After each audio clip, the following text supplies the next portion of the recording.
Baseball isn't just numbers, numbers, numbers. This game is not being played on computers. You don't do that with a bunch of statistical gimmicks. You don't put a team together with a computer. We're talking weighted runs created plus, expected WOBA, his sweet spot rate, defensive runs above average, average exit velocity, barrel rate, xFIP, BABIP, SIERA. We are above replacement radio. And welcome to Above Replacement Radio. We're talking baseball kind of whenever. I'm your host, Chris Gianta. Over there on the other side of the screen is Daniel Curran. How you doing, Daniel? Chris, I'm doing very well today.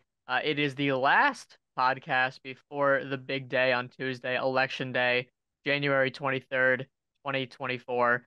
The Hall of Fame election, the one that I've been anticipating for about 3 years now. It's coming up on Tuesday, and this will likely be the last pod without Adrian Beltre in the Baseball Hall of Fame. It could be the last pod without Todd Helton in the Hall of Fame, without Joe Mauer in the Hall of Fame, without Billy Wagner in the Hall of Fame. We'll get into a lot of that, but today we got one piece of news that happened in the last week. It's been very quiet this week. We have two more top 10 positional breakdowns, and we have another Hall of Fame bubble case. Yes.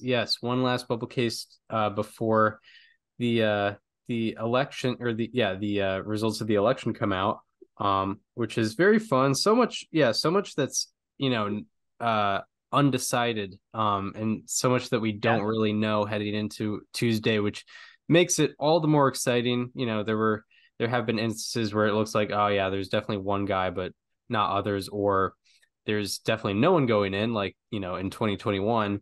But yeah, this year it seems like there's like three guys where you could go 50-50 on if they're going to make it or not. Yeah, not only that, but it's also the first time since 2020 where we're going into a Hall of Fame election knowing for a fact that there will be someone elected. Adrian Beltre is getting in. There's no other way of putting it.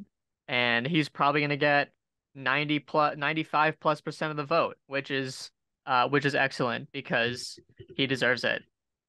Yes, 100%, 100%. And we'll also with our we're going to be, kind of revealing our ballots as well. Nonetheless, we will get right into the Josh Hader news. Josh Hader signs 5 years, $95 million with the Houston Astros. What did you think of this move? I mean, the first thing that comes to mind is what the Astros back end of the bullpen looks like, right? They have Josh Hader now, but they also have Brian Abreu, was on my all underrated team, who made a name for himself, not in the best ways, but made a name for himself during the ALCS last year. They also have Ryan Presley, who's been a solid closer for them for the better part of like half a decade now, and still is very much going. So, the rotation depth of the Astros is questionable this year behind Framber Valdez. There doesn't really feel like there's anyone you can perfectly rely on. Even Justin Verlander to a degree looked a little off last year, but if you're losing to the Astros after 6 innings, good luck, because it's not going to get any easier. Yeah, for sure. And although that being said, I do understand where the Astros are coming from in signing such a high profile, in signing such a high profile reliever, because they did that bullpen as a whole sort of took a step back last year. In 2022, they were kind of overwhelmingly the best bullpen in baseball. I know they had the lowest ERA with a 2.80, also a very low FIP at 3.05. Those numbers jumped respectively up to 3.56 and 4.15. So it moved. And Ryan Presley took some steps back. His strikeout rate dropped like 8% or something like that, and his whiff rate dropped around 8% as well. So I think the Astros kind of saw that. They saw the bullpen regression as a whole. They saw Ryan Presley's regression as a whole, albeit both are still good. The Astros bullpen is still very good. Ryan Presley's still very good, but not quite at the elite status they want to be at, especially as a championship contender. And, they made that move, and I give props to them, because they're not really going with the legacy approach of like, okay, this guy's earned the right to have this role. I think it's a very aggressive and pretty solid approach there by the Astros. Yeah, I mean, I think you can make the case that they have three closer caliber relievers right there, because Abreu, I think, would be a closer on a lot of teams. and he might be the seventh inning guy in Houston. I wouldn't be surprised if by the end of the year he's even in that closer role. There is one thing that I wanted to note, and one thing that I'm very curious to see if the Astros could do this with Josh Hader, because the Astros have excellent pitching development, right? They have for so many years. That's how they transformed Garrett Cole. They transformed Charlie Morton. They made Justin Verlander turn back the clock. There's one small thing that I really want to see them do with Josh Hader. And the Brewers, to their credit, also have great pitch development, and they couldn't do this, so maybe it is just a thing. But I'm very interested to see what this hypothetical thing could look like. So Josh Hader is a sinker baller. He threw his sinker 73.4% of the time in 2023, and that's the way it's been for his entire career. It's actually like the lowest he's thrown his sinker in any season throughout his career has been 65.4%. So, that's exactly who he is. It's who he's always been. However, what he's never been is a ground ball pitcher. And those two things are usually hand in hand. If you're a sinker baller, you usually get a lot of ground balls. If you get a lot of ground balls, there's a good chance you have a sinker as one of your top pitches. And the highest ground ball rate Josh Hader has ever had in a season was last year at 37%, which is 8% below the MLB average. And the reason why Josh Hader doesn't get the traditional sinker results on a sinker is for two reasons. One, because his location. He usually throws it up in the zone. He usually gets hitters to chase at a high pitch, which is odd because sinkers are supposed to move down. So you'd think he throws them in the lower part of the zone. He throws them in the higher part of the zone, generally speaking. Two is because of the movement on his sinker.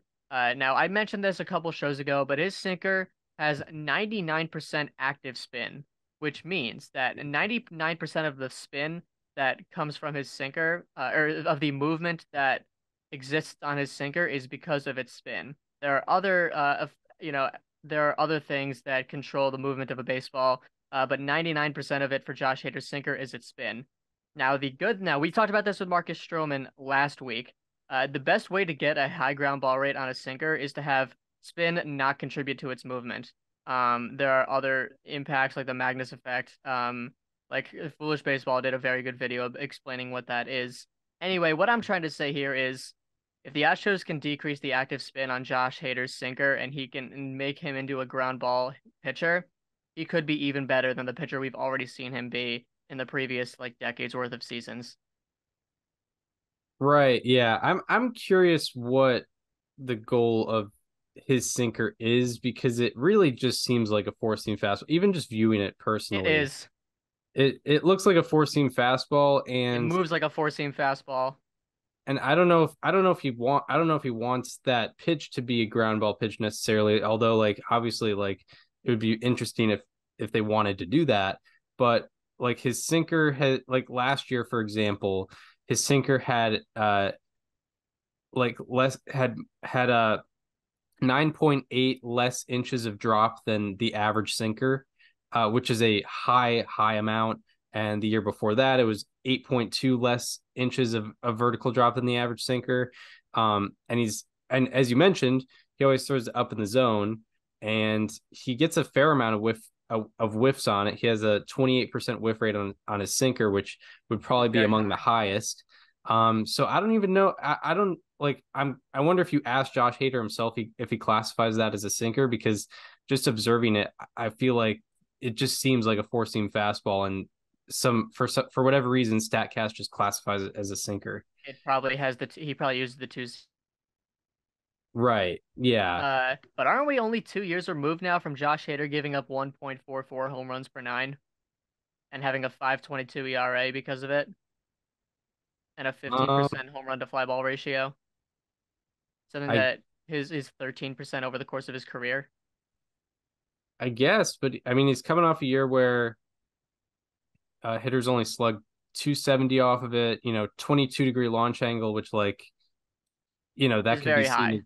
It's very high, but also it seems like it causes a lot of pop-ups, which is really, really, not the norm for most sinkers. No. So I'm curious, maybe just separately, I'll observe that, especially with the reliever rankings coming up later on over the course of the period of time. But I'm sure his sinker pop-up rate is among the highest and sinker ground ball rate is among the lowest.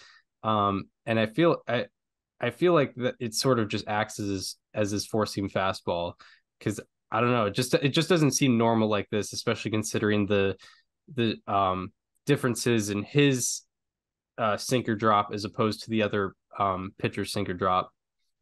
The thing about Josh Hader is that throughout much of his career, he's been very good at balancing the direction of all batted balls against him. Last year, especially, was great for him.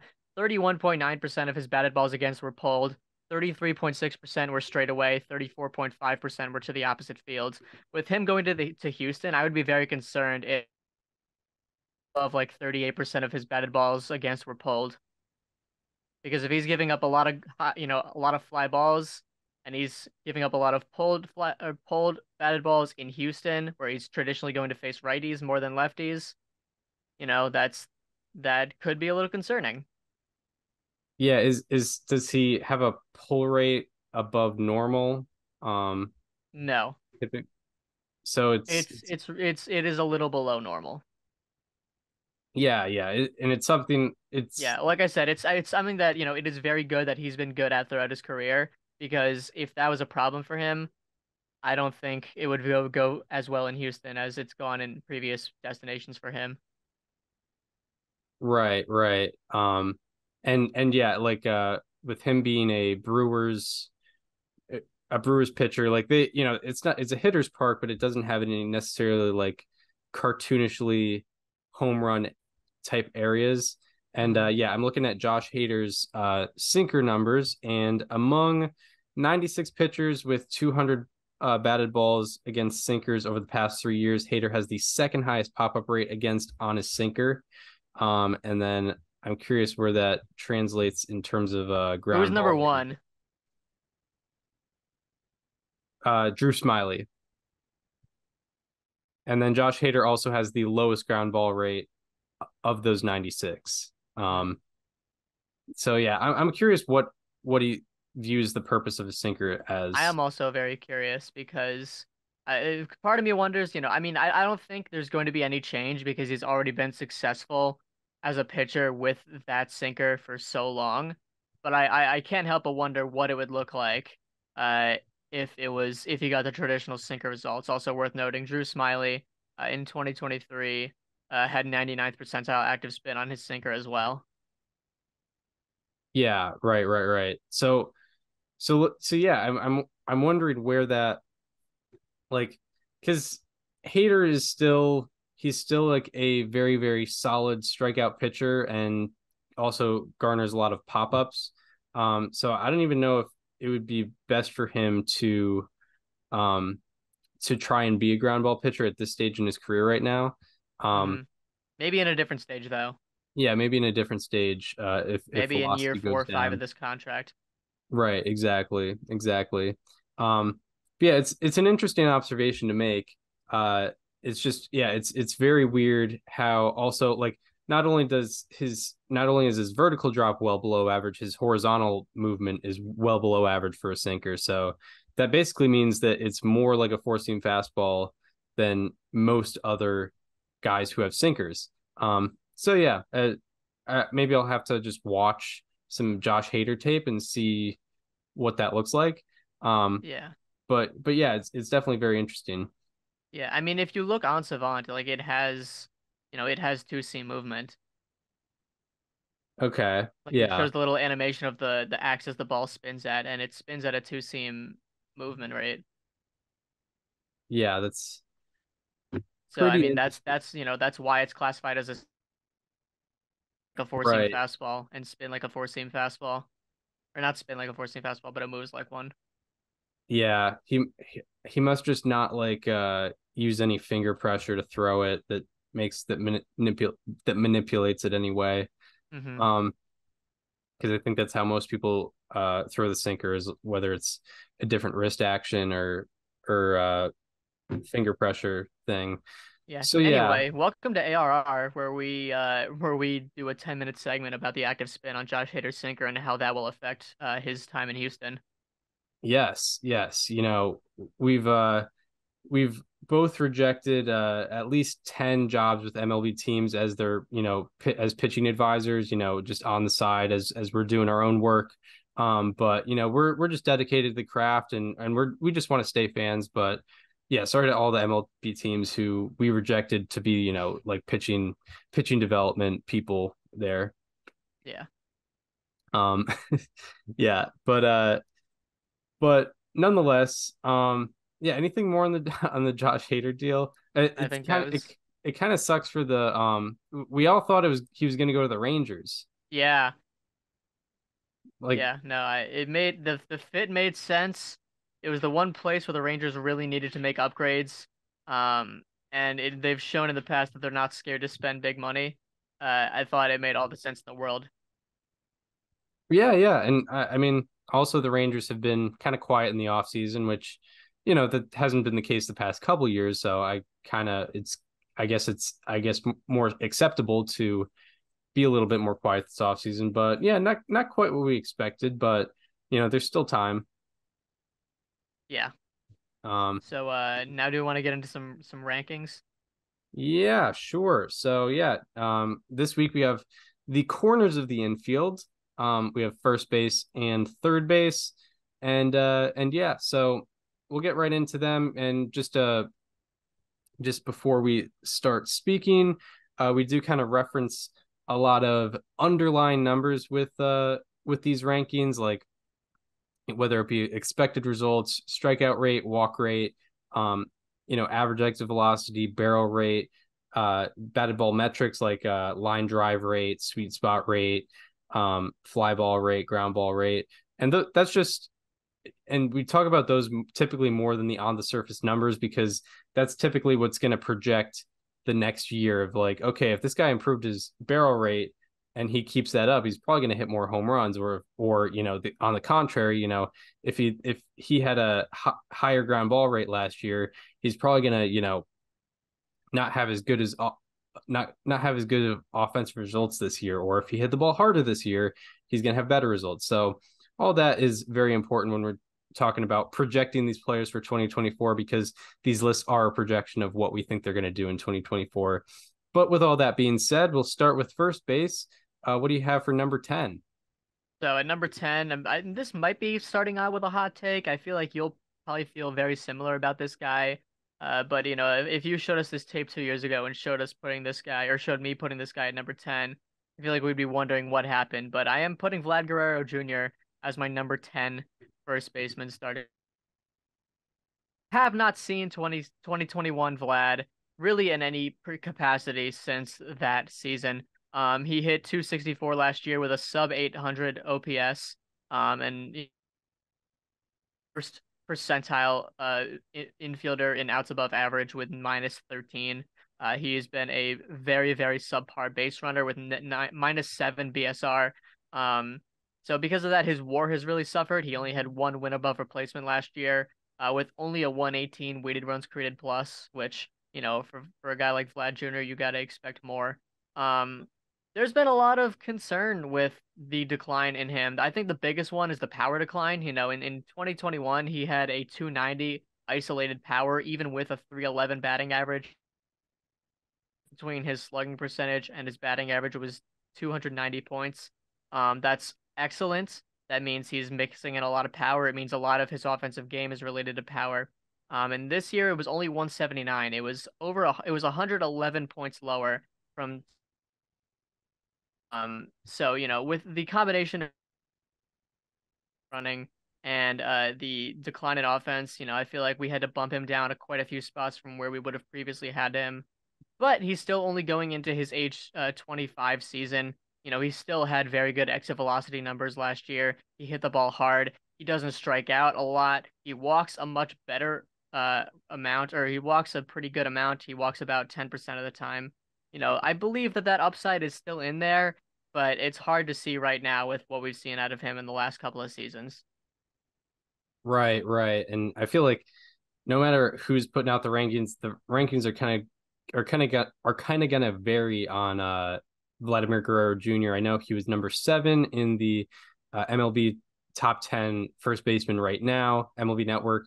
And then Mike Petriello actually had him number 4. So he expects some big improvements out of Guerrero. And I would love to see a breakout next year, but part of me really wonders if we saw the peak of his offense in 2021, and if he's going to be a 130, 135 weighted runs created plus bat, how much can you still value it with his defense and base running being what they are? Yeah, especially with both of those Because kind of taking 2022 would be kind of a perfect example of that. Those were around his wins above replacement on Fangraphs ended up around like 3.5. Yeah, right. And yeah, both his base running and defense kind of took a hit last year. So along with the offense, or along with the at the plate offense.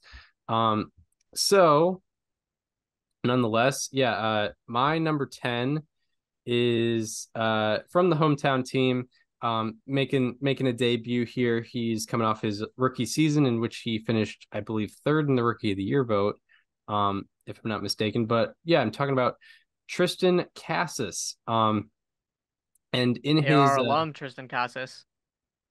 Yes, ARR alum Tristan Casas. Yeah, Daniel interviewed him in the Worcester Red Sox clubhouse in April of 2022. And yeah, Casas has really improved, or has really had a breakout in his final 55 games of the season last year, which kind of made his Rookie of the Year case a lot better. And in those final 55 games, he hit 319 with a 1038 OPS, and out of 182 hitters with 200 plus plate appearances in that 55 game span, his slugging ranked 4th and OPS ranked 3rd. And then his expected numbers kind of fell in line there. His expected slugging and expected WOBA ranked 11th out of 187 in that span. And overall, throughout the whole year, not just that 55 game span, he was 85th percentile or higher in chase rate, walk rate, barrel rate, expected slugging, and expected WOBA. So yeah, really optimistic about his offense. Hopefully, just as a Red Sox fan, we see that defense improve. I think his base running wasn't terrible for a first baseman, so I'm not as concerned about that. But I would really like to see that defense improve, whether it's range or just making the plays that he needs to make. But yeah, I have him number 10 on this list. Also, shout out to a guy who was sort of ineligible because Fangraphs put him as a DH for this upcoming year. But Josh Naylor, he was in high consideration for that 10 spot. But then I realized when I went to the Fangraphs roster resource, he's actually a DH. So he is kind of on that around that top 10 level for first baseman. But the Fangraphs has the Guardians with Kyle Manzardo as the first baseman, which is probably it's probably pretty realistic considering the defensive skill that he has as opposed to Josh Naylor. But if Naylor was a first baseman, I might have him in this top 10 list, but he is labeled a DH. What do you have for number 9? So for number 9, I have a guy I think very similar in batted ball profile and overall skill set to Vladimir Guerrero Jr. I'm going with a guy that also had a down year in 2022, or in 2023 rather, that we have seen a lot of interesting things out of. It's Vinny Pasquantino from the Kansas City Royals. I put at number 9. I chose him over Vlad, and it was very close. I think these two are very interchangeable, but throughout the 400 batted, he has an 11.6% strikeout rate and a 10.8% walk rate. And part of me wonders if that's just even still his adjustment to major league pitching, because Vlad Guerrero Jr. had that adjustment period from around 2019 to 20 before he really broke out in 2021. And we haven't seen a full season of Vinny Pasquantino yet, and I'm really wondering what that could look like. And in 2023, he did have a down year, but his expected batting average was 282. He had a 247 actual. His expected slugging was 454. His actual slugging was 437. So, he actually did not perform quite to the tune of his expected numbers. And his sweet spot rate was 37.8%, which is excellent, far above average. So, he doesn't strike out. He doesn't swing and miss a lot. He has good expected numbers. He hits the ball in the sweet spot. There are a couple things that could be better. His defense and base running are very similar to Vlad Guerrero Jr.'s. But I ended up putting Vinny Pasquantino in my 9. Right. Yeah, and I'll double down there, and I have Vinny Pasquantino also as my number 9. And yeah, his on the surface numbers dropped, and even like expected numbers I think dropped a little bit. However, what I looked into was the fact that he suffered an injury in June that sidelined him for the entire rest of the year. It was a shoulder injury, it was a torn labrum, but I don't believe that it was a single event in June that had him sidelined, because he had some days off beforehand where he was trying to like shake off this injury, but it turned out to be something much larger. So I'm wondering when he actually sustained that injury, because there might be a correlation to that and his offensive downturn, because in the first 38 games of his 2023 season, he had a 922 OPS and 91.5 mph average exit velocity. Then in the final 23, that average exit velocity dropped to 85.9 miles per hour, and his OPS was 505 in those final 23 games, as opposed to 922 in the first 38. Also, his expected batting average went from 327 to 211. And in the 110 games preceding that slump, he had an 864 OPS and 140 weighted runs created plus.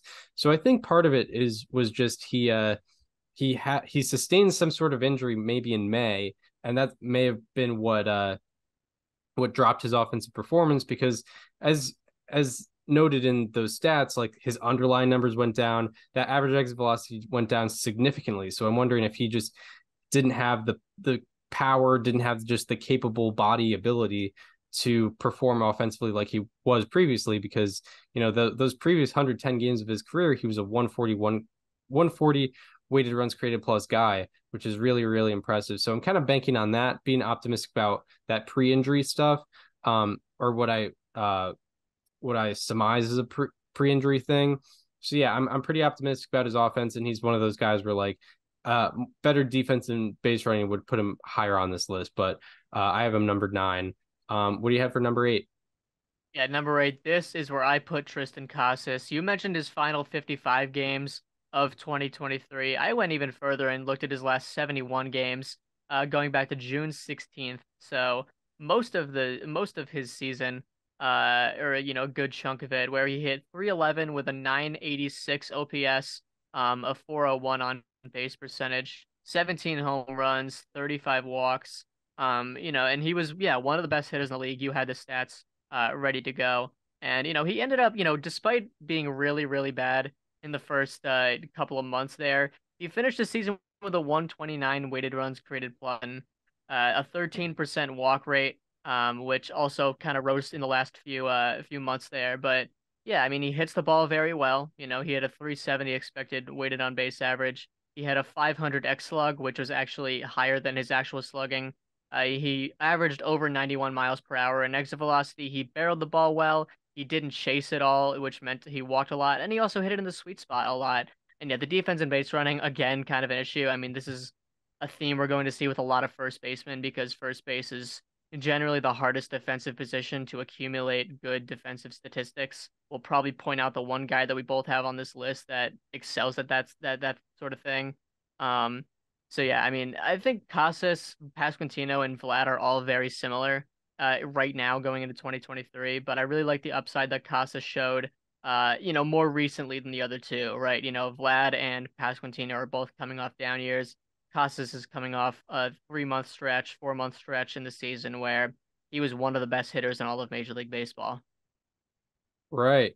And yeah, by the way, Pasquantino was left off the MLB Network top 10, and Casas was number 10 on that list. So he's getting some love, and yeah, moment of silence for all the people in May who dissed his whole process and him getting walks and maybe his batted ball luck and just dismissing it. So yeah, moment of silence for all of that, all the Tristan Casas haters out there. Yeah, we will never forget. Thank you. So yeah, hopefully that continues in 2023. At number 8 is where, so yeah, we kind of swapped here. My number 8 is where I have Vladimir Guerrero Jr. Which yeah, some people might also label that as me underrating him, but yeah, and I have him above where you have him at, so it's kind of a balance there. I think he is due for an offensive bounce back. He was 90th percentile or higher in strikeout rate, average exit velocity, expected WOBA, and expected batting average. So I think he will, sort of figure his way back to like maybe that 130, 140, maybe even 150 OPS plus type hitter. He's not necessarily, based off of those numbers, he's not due to be back to where he was back in 2021, but maybe back in 2022. And along with that, I'm curious what that where his defensive runs saved and outs above average will be at. I'm wondering if that was an outline season or if that's a trend. If that's a trend, that's pretty bad considering he's only 25, but it could just be an outline season where, it just the defensive metrics didn't like him, or he just was playing through something and, couldn't play as good of defense. So yeah, I don't really expect an MVP finalist season out of him, but I could see him at that 2022 level again, where he was, in that 2022 season, I believe he was at a 133 OPS plus. I could see that. I could see an OPS plus around there, or maybe even 140. So yeah, just based off of what I saw last year, I think he could get there. However, I do think there are 7 first basemen ahead of him for good reason. And what do you have for your number 7? My number 7, I have a guy with a very big year, a big contract year coming, and his negotiations with his team have been very public. I'm talking about Pete Alonso from the New York Mets. I have him in my number 7. And I mean, it's weird when you look at first baseman because a lot of them kind of feel very similar. Pete Alonso, I would put above the 3 that I've obviously previously mentioned, because he's been such a consistent hitter in that Mets lineup since 2019. And the defense and the base running are what they are. They've been kind of the same throughout his entire career, but he did suffer his lowest weighted runs created plus in a full season this past year. The only year where he had a worse one was 2020, but that was only a 57 game season for him. He did have a 205 BABIP, which I think was a large part of it. So I do expect an offensive resurgence out of him this year. But he did hit he did drop his sweet spot rate by a couple points this last year. He did drop a couple of his expected numbers from previous years. So I think this past year will be the worst one that we see pre-free agency from him. But I do wonder if we're going to see like 2019 Pete Alonso again. And to be fair, the juice balls, they were what they were, but maybe even like 2021 Pete or 22 Pete. Right. And more consensus from ARR here, as Pete Alonso is also my number 7.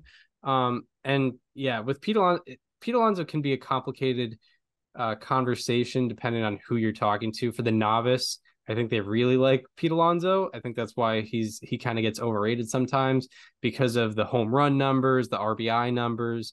He and what I have to say to that is don't get fooled by his 46 home runs last year, because he had the second fewest total bases for a 45 home run season in baseball history. He didn't accumulate the doubles. He didn't get on base via single a whole lot. Like most of his total bases were from home runs. So if he wasn't, 46 home runs is great. That's awesome. But if you're not getting on base in other ways, and your offense production is mostly through home runs, it brings down your value a little bit. So that's what I have to say to that. He finished top 10. He finished outside the top 10 in total bases, despite finishing 3rd in home runs. So that's just kind of to break it down for people who think he should be ranked higher because he hits a lot of home runs and is one of the best home run hitters in baseball. Although it has its value, obviously, it's not everything. But on the other side, he is due to improve offensively in those categories that we do care about, like OPS, slugging, all that. He had a 205 BABIP, as you mentioned, and he also had the second unluckiest difference in batting average and expected batting average out of 122. So yeah, I think he could bounce back offensively. He's also one of those guys, defensive base running holds him back a little bit, even comparative to the other first baseman. As you mentioned, also first base is not a position known for its base running and defense. But even with that, comparative to others, he's a little bit down on that. So that's what kind of brings him down the list for me. But yeah, I could definitely see, a 140 OPS plus again, back to that level once again. Which puts him number 7 in my mind. Who do you have number 6? So at number 6, I went very, very back and forth between my 5 and my 6 and who I wanted to go with, and it was a really tough decision. But for my 6, I decided to go with Christian Walker from the Arizona Diamondbacks, the best defensive first baseman in baseball, outside of maybe Carlos Santana, but that's not important because it's Christian Walker, man. He had a very interesting year where he was, his defense was still solid for the position. He was like marginally negative in terms of defensive runs above average at minus 1.2, which is excellent for a first baseman because they really try to push your value down as a first baseman with those numbers. His base running was also very good. He put up a 120 weighted runs created plus. And I did have a hard time with 4 and 5. The only thing is that he really did outperform his expected numbers quite a bit. His slugging percentage found his way at 497. His expected slugging was at 460. His WOBA was at 351. His expected WOBA was at 339. And that's only a minor difference, but that was only in the case of bringing him to 6 instead of 5, because if you have him at 5, I would not be mad at that. I think there's a completely fair reason. But yeah, best defensive first baseman in baseball, outside of, like I said, maybe Carlos Santana, but he's been doing it consistently and more longer. So I'll still give Christian Walker that title for right now. Yeah, I mean, he has a very unique skill set for the position, still a very good hitter. Obviously got his team to the World Series last year as, one of the longer tenured players on that team. His batted ball data is very good. I would like to see a little more line drives out of him. He only had a 19% line drive rate last year, but that's kind of minor. But yeah, Christian Walker I have in my 6.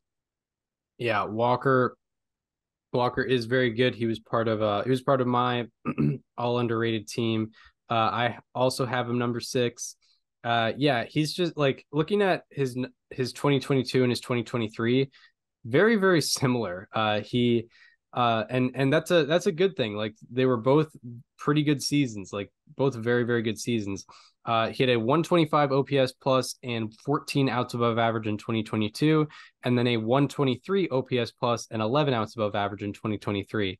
Also, if you're wondering why, negative defensive runs above average while having a high outs above average, that's because the first base position, like just playing the first base position, brings your value down a little bit because it's just less defensive responsibility, and typically the best defensive players are not playing first base. But among the crowd of first basemen, Christian Walker is the best among them for sure.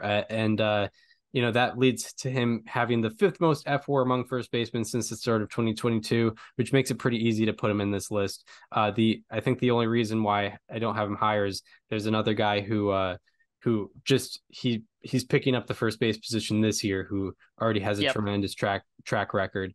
So yeah, Christian Walker number 6, more consensus there. We already have three guys in the same spot. What do you have for your number 5? My number 5, I wouldn't be surprised if we agree on this one too. This was the guy that I really went back and forth with between he and Christian Walker. It's a guy that used to play on Christian Walker's team, Paul Goldschmidt. Paul Goldschmidt won MVP in the National League in 2022. And, there was a bit of batted ball luck on his side, sure, but it actually balanced out this year because there was a lot of misfortune for him in 2023. He had a hard hit rate at 50.8%. And an average exit velocity at 91.3%. Both of those elite numbers at age 35. His expected slugging was 491. He ended up slugging 447. So that's a 50-point difference, or close to a 50-point difference. His walk rate was still in the 89th percentile. His sweet spot rate was still in the 62nd percentile. His chase rate was above average. There are still so many things that Paul Goldschmidt does very well at age 35, going into age 36. And one of them is base running. His BSR was 2.6 last year, which is still very, very good for the position, and also just for a 36-year-old or a 35-year-old, and just in general, it's very good. His defensive runs above average was only minus 8.2, which is very good for first base. And, he still put up 3.7 wins above replacement last year. He could very easily get back to 4 F4 in 2024. Paul, there is still a lot left in the tank with him, and he's going to be a future Hall of Famer. Yeah, love that, love that. My number 5, this is where we differ here, and this is where I disrespect your guy maybe a little bit, although maybe I have him ranked higher than some people would, because he is. You absolutely do. He is very underrated. I want to see actually accidentally X'd out of the first base rankings, but we'll get I know what you're talking about. But yeah, Yandy Diaz. He is one of the best hitters out there, and more people do need to know about that. That's for sure. Just follow Daniel on Twitter. You'll get all the information out of him. But yeah, Yandy Diaz has a 151 OPS plus in the last 2 seasons, and out of 105 hitters with 1,000 plate appearances since the start of 2022, Diaz ranks 8th in OPS plus. That's among all hitters in baseball. And also, last year, he was 95th percentile or higher in average exit velocity, hard hit rate, expected batting average, and expected WOBA. What holds me back here is the defense and base running. He has a negative 10 fielding run value over the past 2 years and negative 12 base running runs over the last 2 years. That prevents me from putting him higher. I think the other guys in this list, they might not have the exact offensive pedigree, or at least batting pedigree as Yandy Diaz over the past 2 years, but they have similar numbers to Diaz, but much better defensive and base running metrics. However, it is definitely close, but I have Diaz number 5 here.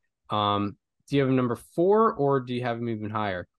I do indeed have Yandy Diaz at number 4. So, you know what? I mean, you might look at it as disrespecting my guy. I think it's perfectly valid. We're only having him separated by 1 spot.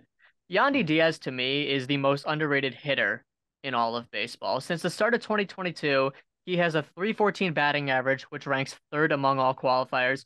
He has a 406 OBP, which ranks 4th, a 475 slugging percentage, which ranks 25th, an 881 OPS, which ranks 11th, a 155 weighted runs created plus that ranks 7th, a 13.3% strikeout rate, which ranks 7th, a 12.3% walk rate, which ranks 12th, a 0.93 walk to strikeout ratio, which ranks 5th, a 92.8% average exit velocity that ranks 8th, a 51.6% hard hit rate, which ranks tied for 5th, and a 375 expected WOBA, which ranks 9th.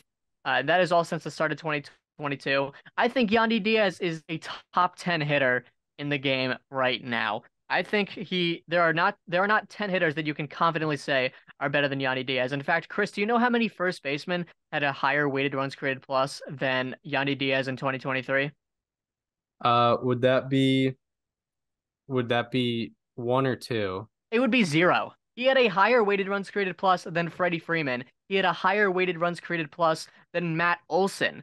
There's no denying the fact that he is a probably top 3 to 4 offensive first baseman. I have him as the number 4 first baseman entirely.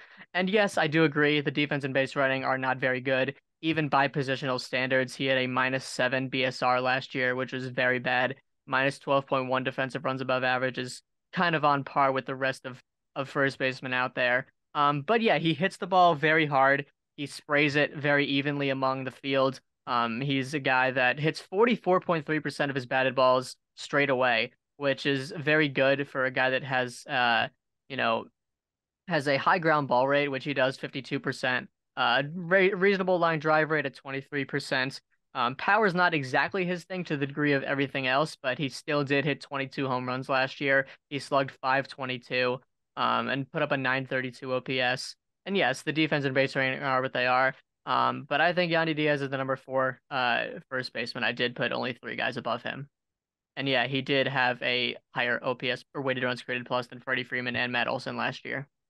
Yeah, that is quite the feat, especially considering how great of years those two had. And yeah, with referencing the MLB Network list again, Diaz was number 5 on their list. Alonso was number 6, and big discrepancy in where they think Christian Walker is at. They had Christian Walker at number 9, behind Brandon Belt. So Yeah, that was rough. that I was saw that. that was not the best. So my number 4 is Paul Goldschmidt. We have him and Diaz flip flops. And yeah, it's he's someone where you look at it and it's kind of a complicated conversation because he obviously on the surface had a much worse year offensively, but expected numbers wise, it was actually either the same or better. So like underlying numbers had him almost better as an offensive player. It's just he didn't have tremendous luck like he did in 2022. And yeah, what I'm saying with that is his expected batting average and expected slugging actually improved, and his expected WOBA was in the 91st percentile, and it was the exact same as it was in 2022. And just looking at the longer term sample over the last 2 years, he has a 147 OPS plus, only -1 fielding run value, which basically has him as a neutral first base defender. He has 5 defensive runs saved over those last 2 years, as well as a 49% extra base taken rate and 18 stolen bases in 20 attempts.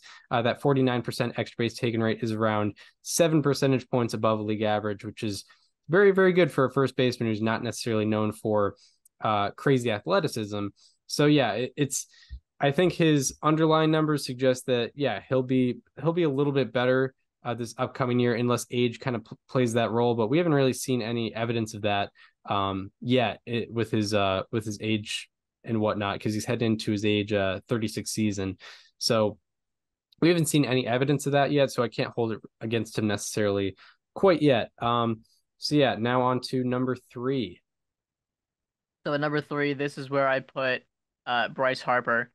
Bryce Harper played all of 2020, or not, began the 2023 season in May, only a few months post Tommy John. He made the quickest recovery back to the field for a guy that had just gotten Tommy John surgery.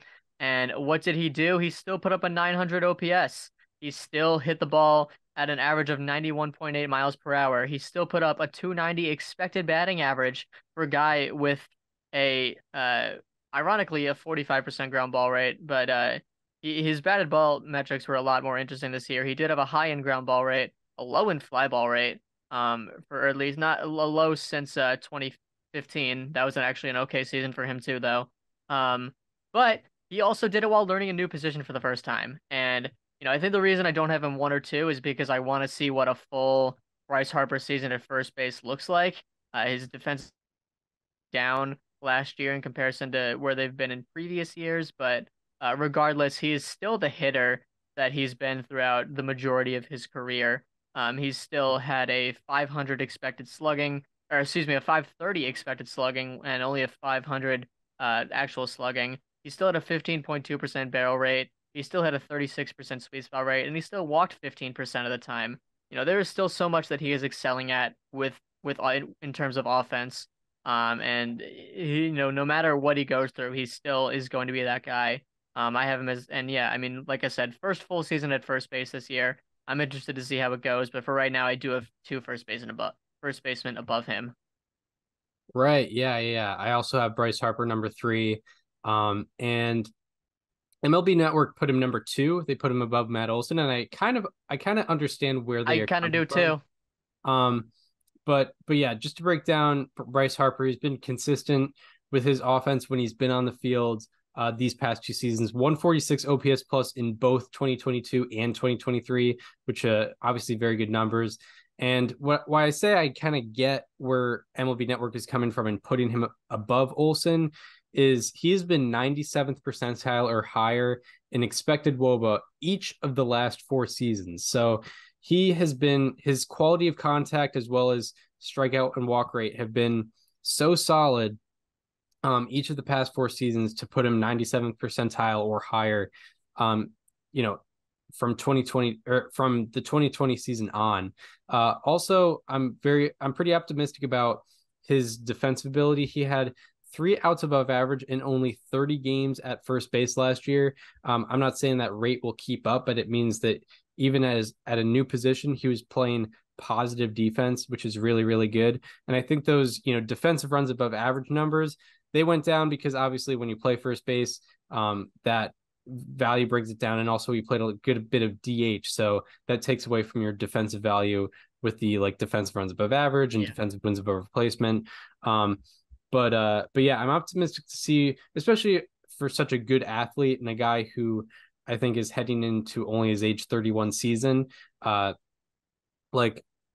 think there's good things to come defensively at first base, and he seems like someone who would be very willing to adapt to that position and do his best at that position. And then his offensive excellence speaks for itself.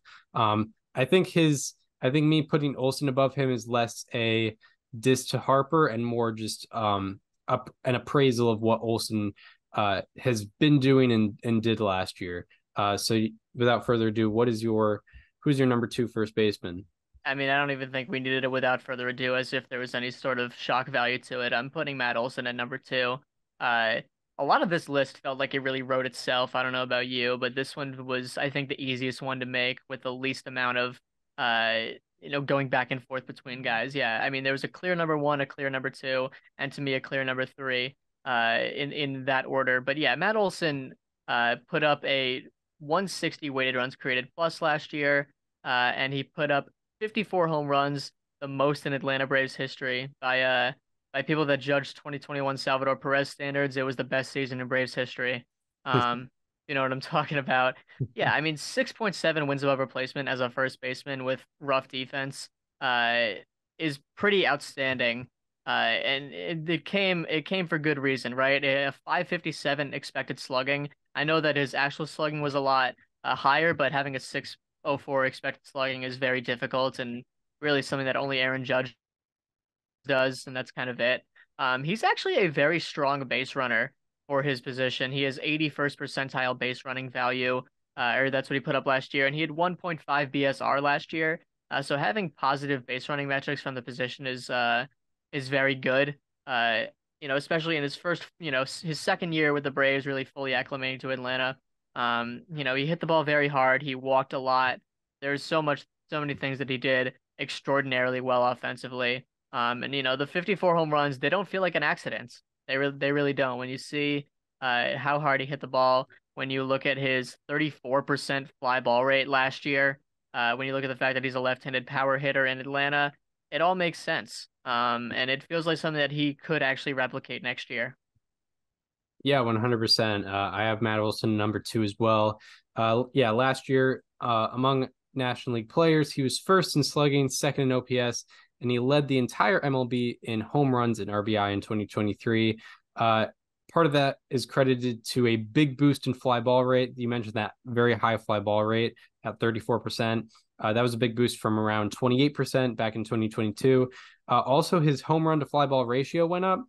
So I'm curious to see. I'm curious if some of his expected statistic luck, having the higher slugging than expected slugging and WOBA than expected WOBA, had to do with him choosing the right areas of the ballpark to hit the ball to. When you're pulling the ball, especially at Truist Park, you're just going to have better luck in the home run to fly ball ratio standpoint. So I'm curious to see if that'll continue because, I think there's less to be said about expected statistics if you're pulling a lot of home runs because expected stats do not account for what direction of the park you're hitting it into. So if you hit a barrel to center field, it's measured the same as a barrel, down the right field line. That's going to clear the ballpark a lot as opposed to a barrel to center field that, outfielder goes back a few steps and makes the catch.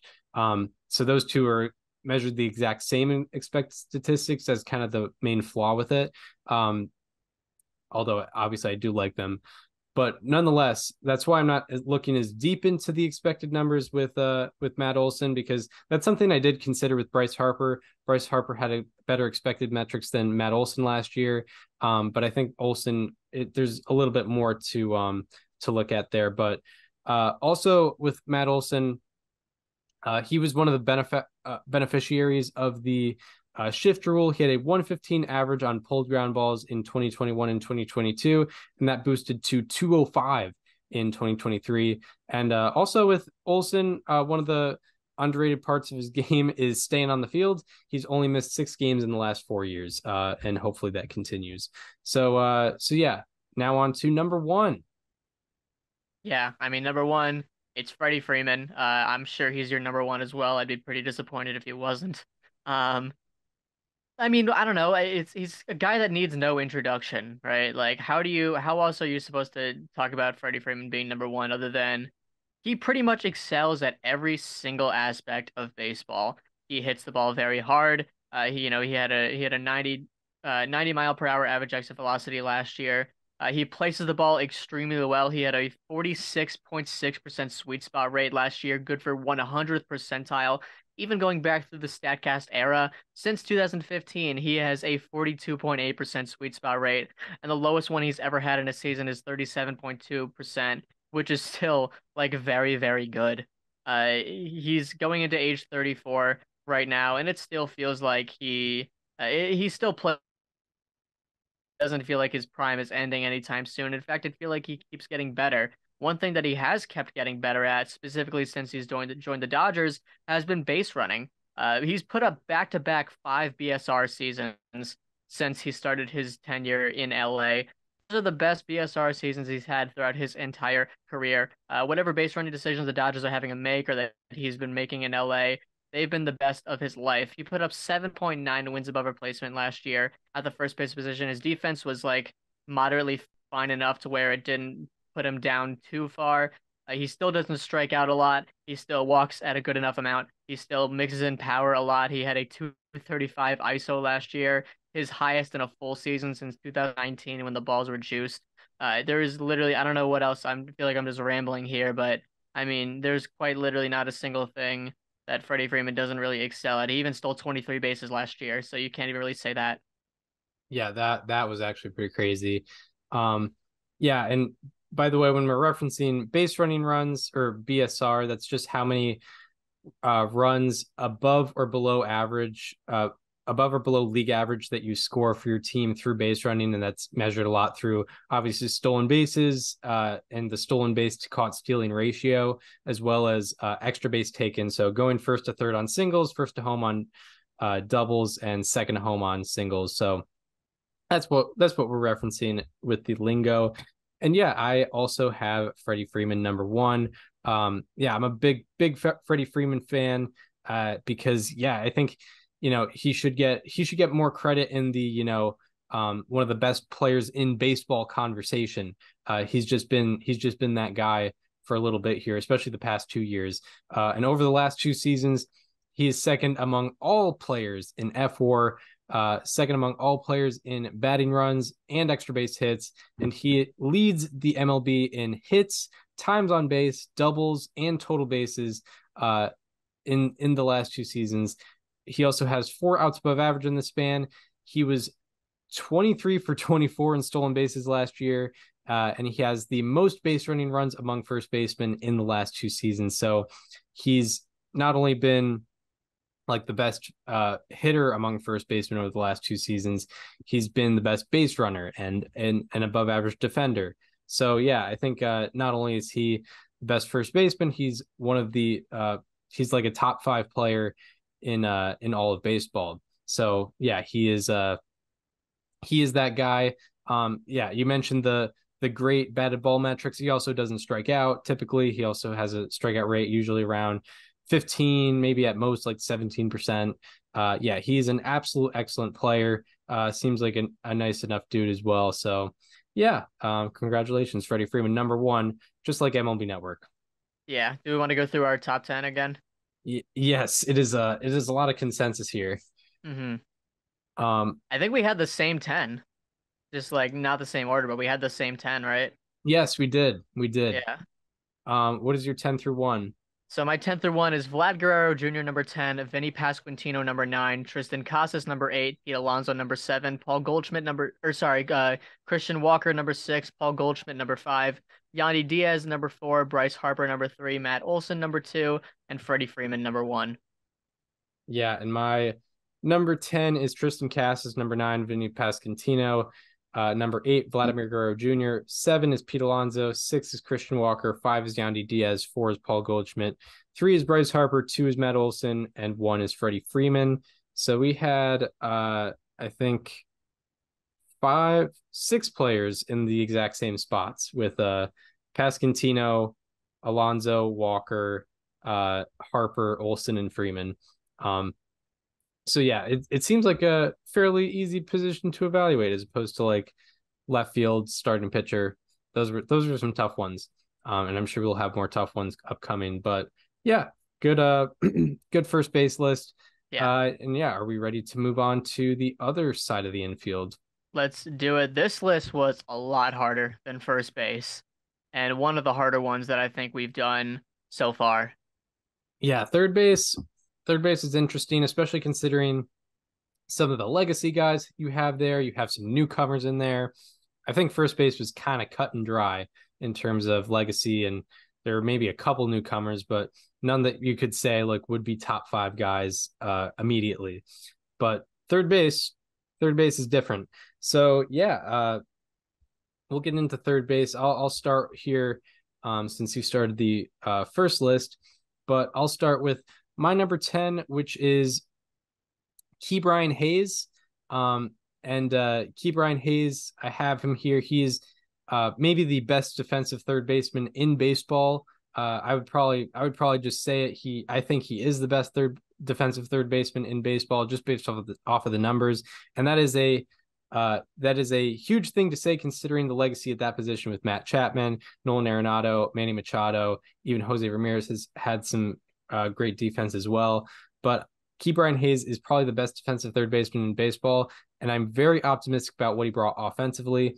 So to break down the defensive statistics, he is second among all fielders in outs above average and first among third basemen.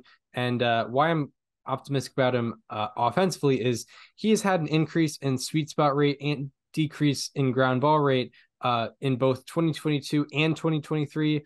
Also, his fly ball rate increased by 8.5 percentage points this past year. His barrel rate nearly doubled. His home run total more than doubled, and his slugging and OPS both jumped over 100 points. So he was, I think he had a 105 OPS plus.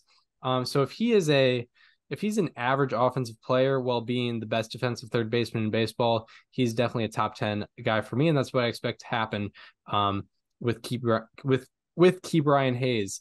Who do you have as your number 10? So at number 10, I have a guy that is currently a free agent, looking for his next job. It's Matt Chapman formerly of the Toronto Blue Jays. Currently nowhere, but and I don't know what the market's really been for him. He had a very weird and interesting season last year where he was the best hitter in the league in April and then kind of below average from there. He outperformed his expected batting average, but got very unlucky in expected slugging because his batting average on ground balls was like very unexpectedly high, but his slugging percentage on fly balls was very unexpectedly low.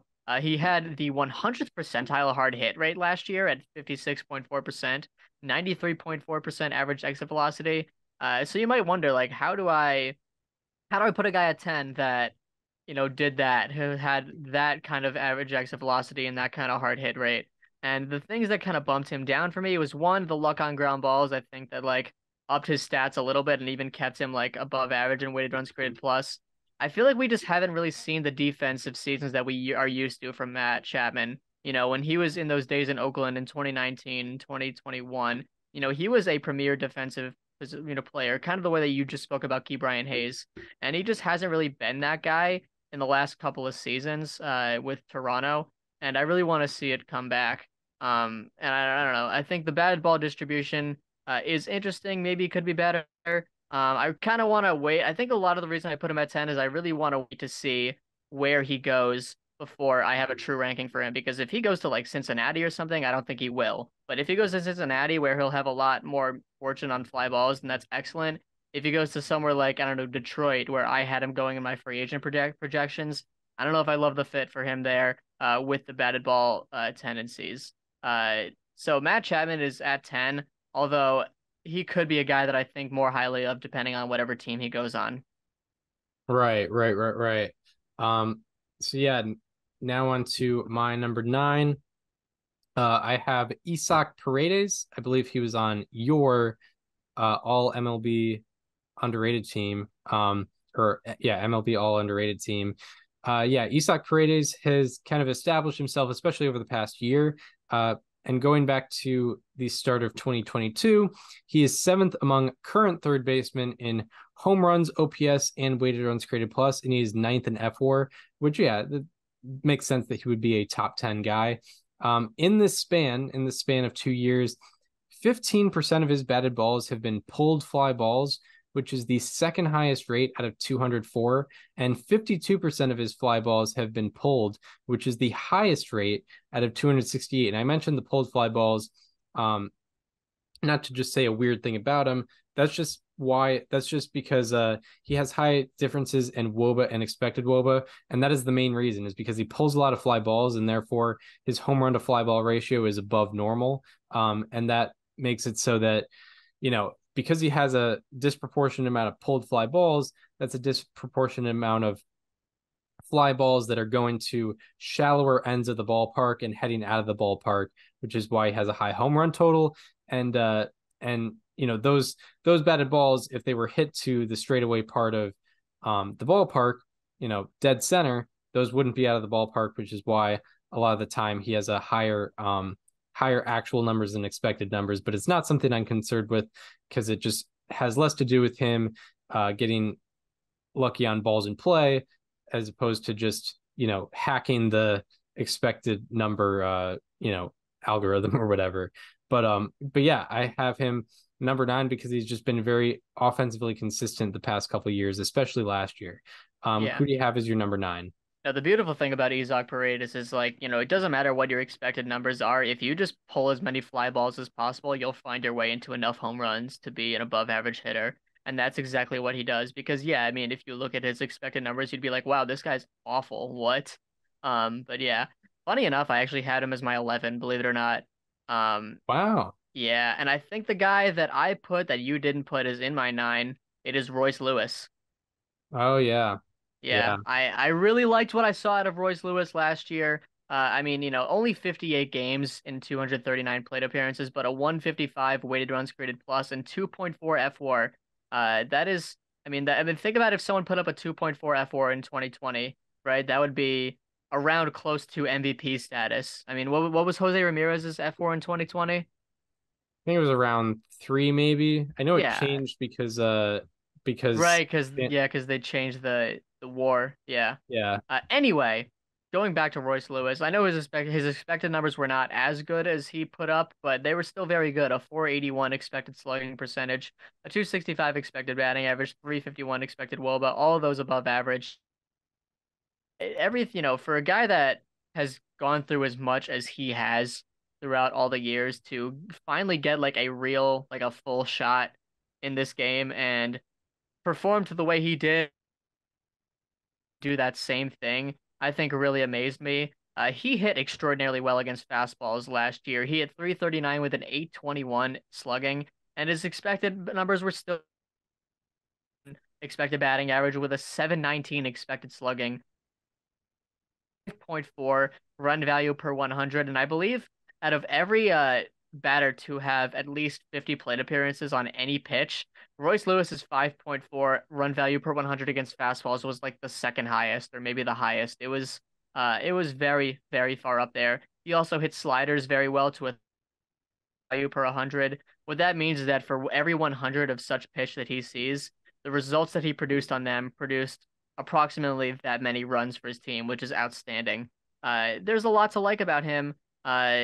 From what we saw out of him last year, only a third rate, 29% fly ball rate is very good. A 25.9% line drive rate is very good. You could ask for, a pop-up rate less than 10.5%, but, that's okay. It's not perfect. I think we saw a lot of good stuff out of Royce Lewis last year, and I really think he has a good chance of translating that into even more going into this year. Yeah, for sure. And to increased the validity of the F4. Like DJ LeMahieu in 2020, he had 2.4 F4, which he was an MVP finals that year, and was in high consideration for that MVP. So yeah, it's very high quality level from Royce Lewis for sure. Yeah, I mean that's like, I mean, I'm not saying he keeps the 162 game pace because that's very hard to do, especially with the discrepancies in his expected numbers. But if he kept that pace over a full season, that's like a 6+ win season. Yeah, Like that's yeah. I mean, he was, he played like an MVP contender during the time that he played last year. Yeah, for sure, and it really helped the Twins out down the stretch. Number 8 is where I have Matt Chapman. You're number 10. And yeah, I mean, you can look at him some different ways. He isn't the elite third baseman that we believe he was probably around the 2019, 2021 area. However, still very, very good third baseman. We would both agree on that. He's definitely top 10. In the last 2 years, he has a 112 OPS plus, 5 outs above average, but also 14 defensive runs saved. So defensive runs saved does like him a little bit more. They had him with 12 defensive runs saved last year, and he ranks 7th in F4 among current third basemen in the last 2 seasons. And then along with that, he's heading into his age 31 season. So it's not like we're really anticipating the age is gonna really hit him quite yet, because he's still pretty much in the prime of his career, or at least where typically players' primes are in their career. So yeah, I don't really have much to say on Matt Chapman. He's kind of a legacy guy. Hasn't really emerged, but hasn't really dropped off enough to leave him off the top 10. This is where I put one of the legacy third basemen. I put Nolan Arenado in my number 8. We saw a lot of premier third basemen struggle through some down years in 2023. We didn't see the best out of Manny Machado. We didn't see the best out of Rafael Devers. We didn't see the best out of Jose Ramirez. But I think the one that really concerns me the most and makes me think maybe this is the guy that he's going to be going forward was Nolan Arenado. He finished last year with a 774 OPS. He finished with actually a lower expected slugging than his actual slugging by about 25 points, which I don't love.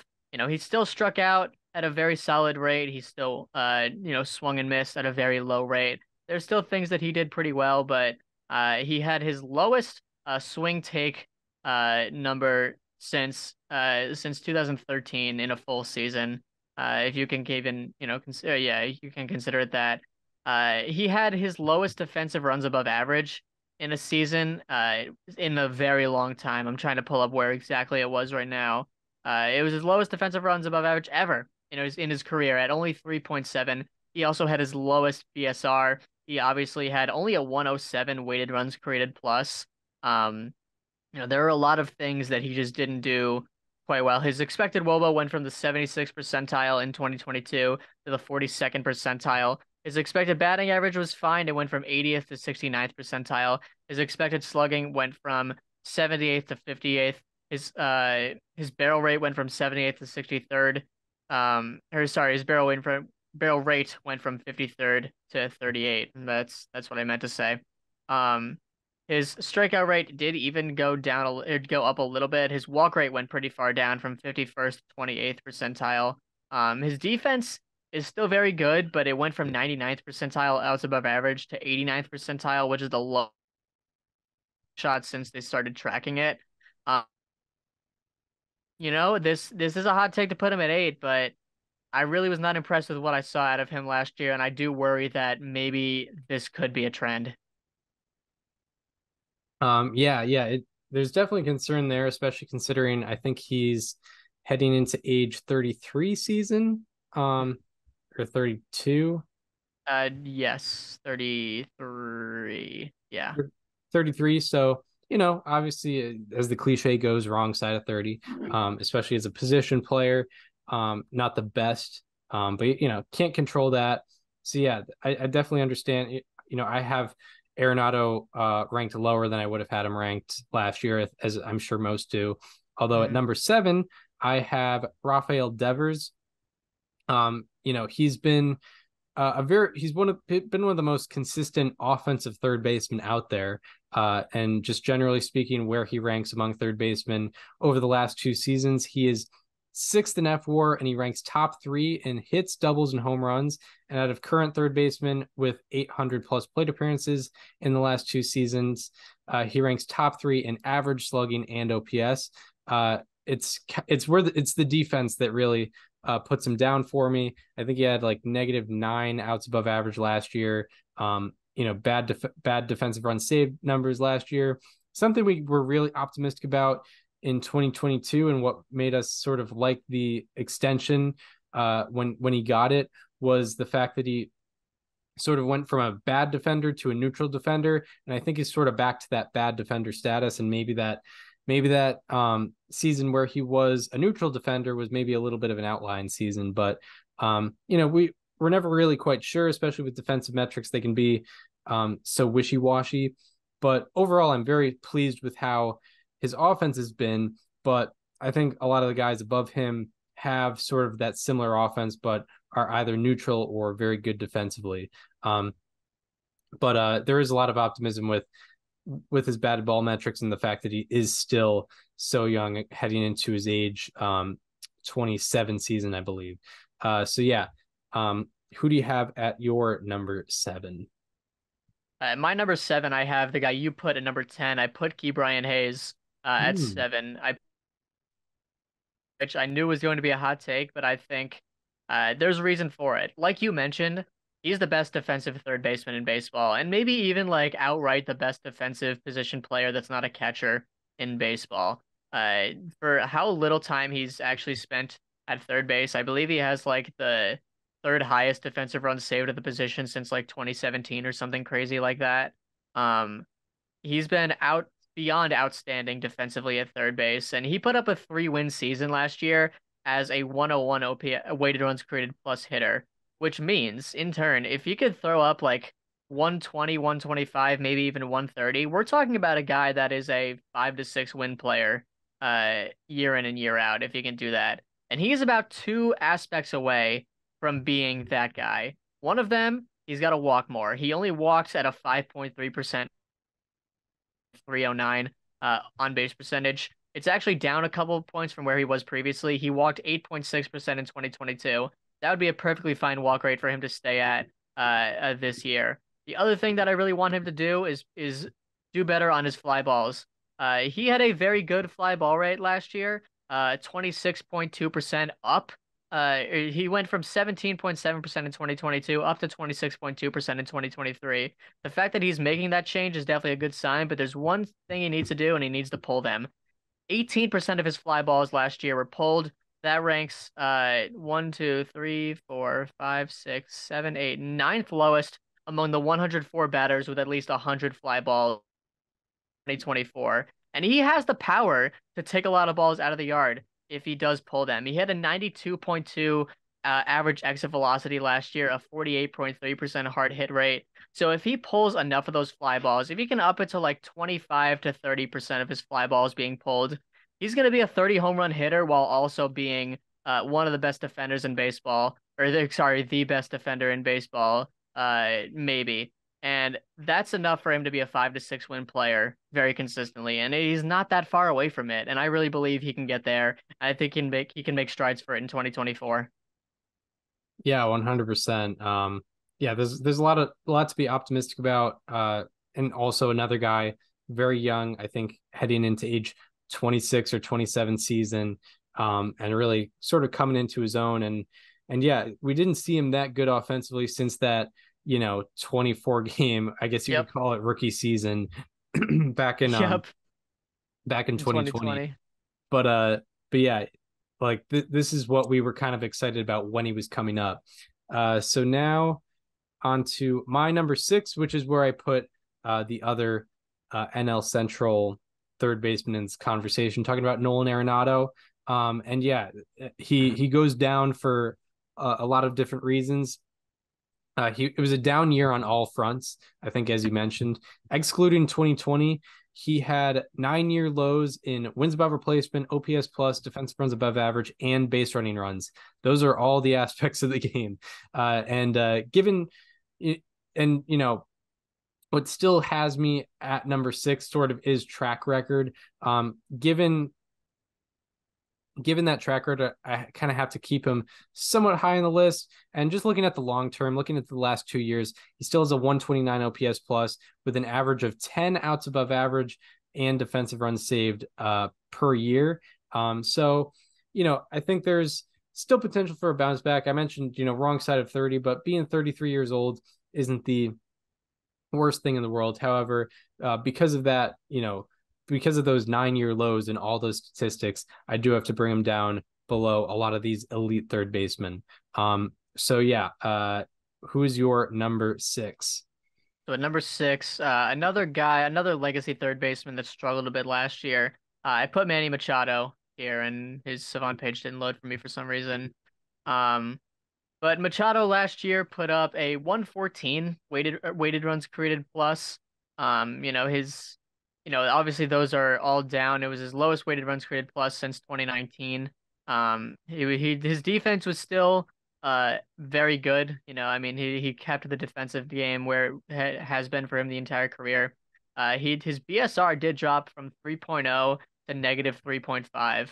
And I don't love that, obviously. That definitely docked him a few points in WAR. To be fair, I did draft him in F4 last year, so that's probably a good reason why that happened.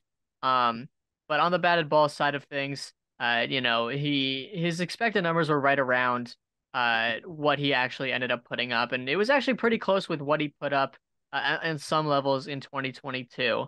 But, I don't think his regression was supposed to be that big. To where he dropped over 100 points in OPS. But he's still a solid hitter. He put up, I think he's capable of putting up like 125 OPS pluses again, while still maintaining that strong defensive play. So I put him at number 6 for that reason. Right. And I think the base running stuff you might have mentioned, part of that had to do with him hitting into, I think, 20 double plays. That'll probably be it, yeah. Which does bring down the base running value. But yeah, I've been trying to study these base running metrics. Sometimes they don't make sense, but a lot of the times there is an understandable way of looking at it. But yeah, so now on to my number 5. My number 5 is Alex Bregman, who is just a guy who's been pretty consistent over these past 2 years, especially 2021 he was not healthy and didn't have his best year, and he's been back to full health and has only missed, I think, he's missed less than 10 games the last 2 years, which is a very good sign. I don't really have much to say on him. He's just been very consistent, 127 OPS plus over the last 2 seasons with pretty solid defense. He is 4th in F4 among current third basemen in the last 2 seasons. Only reason I don't have him higher is some of the guys ahead of him, and also there's a kind of a newcomer upcoming in my list. So but Alex Bregman, number 5, very good offense, pretty solid defense, just a cut and dry, just really good third baseman. Who do you have as your number 5? So at number 5, this is where I put Rafael Devers. You put him at was it your 8? 7. 7. So we have him a couple places apart. You addressed pretty much everything that needed to be said on the defense, so I'll leave that to just what you said. That's kind of why I didn't have him higher up on the list, but his batted ball profile was still so good last year that I still feel like I need to put him top 5 above some of the other guys that struggled last year. His expected slugging was 39 points above what his actual slugging was. His expected batting average was 11 points above. He still hit the ball hard at a 55% rate. He had a 93 mile per hour exit velocity, barreled the ball at a 12% rate. And I really liked, his batted ball profile from last year in terms of the types of balls he had. 42% ground ball rate, a 28% fly ball rate, up 5 points from the last year. And Fenway can be very weird with fly balls. It depends on where you hit it. That's probably why there were such discrepancies with his slugging and expected slugging. But I like that he's hitting a 28% fly ball rate with how hard he hits the ball. Certainly the defense and the base running, you mentioned them and they are what they are, but I still really like what he did from a batted ball perspective this year. I like that he's still not striking out. I like that he walked at a career high rate this year at 9.5%. It feels like Devers could still put up like 900 OPS seasons. It feels like it's still somewhere in there. And I really want to see it in this next year, and I think he's more than capable of doing it.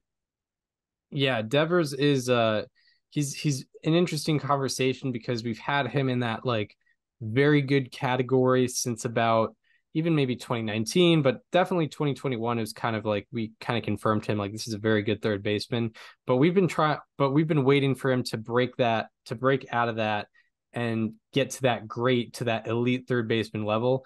And that's still very possible to come in his age 27 season and as he gets into his late 20s. So, as a Red Sox fan, I'm definitely hoping for that. He's also one of my favorite players on the Red Sox, so definitely hoping for that. But yeah, now on to my number 4. This is where I have Manny Machado.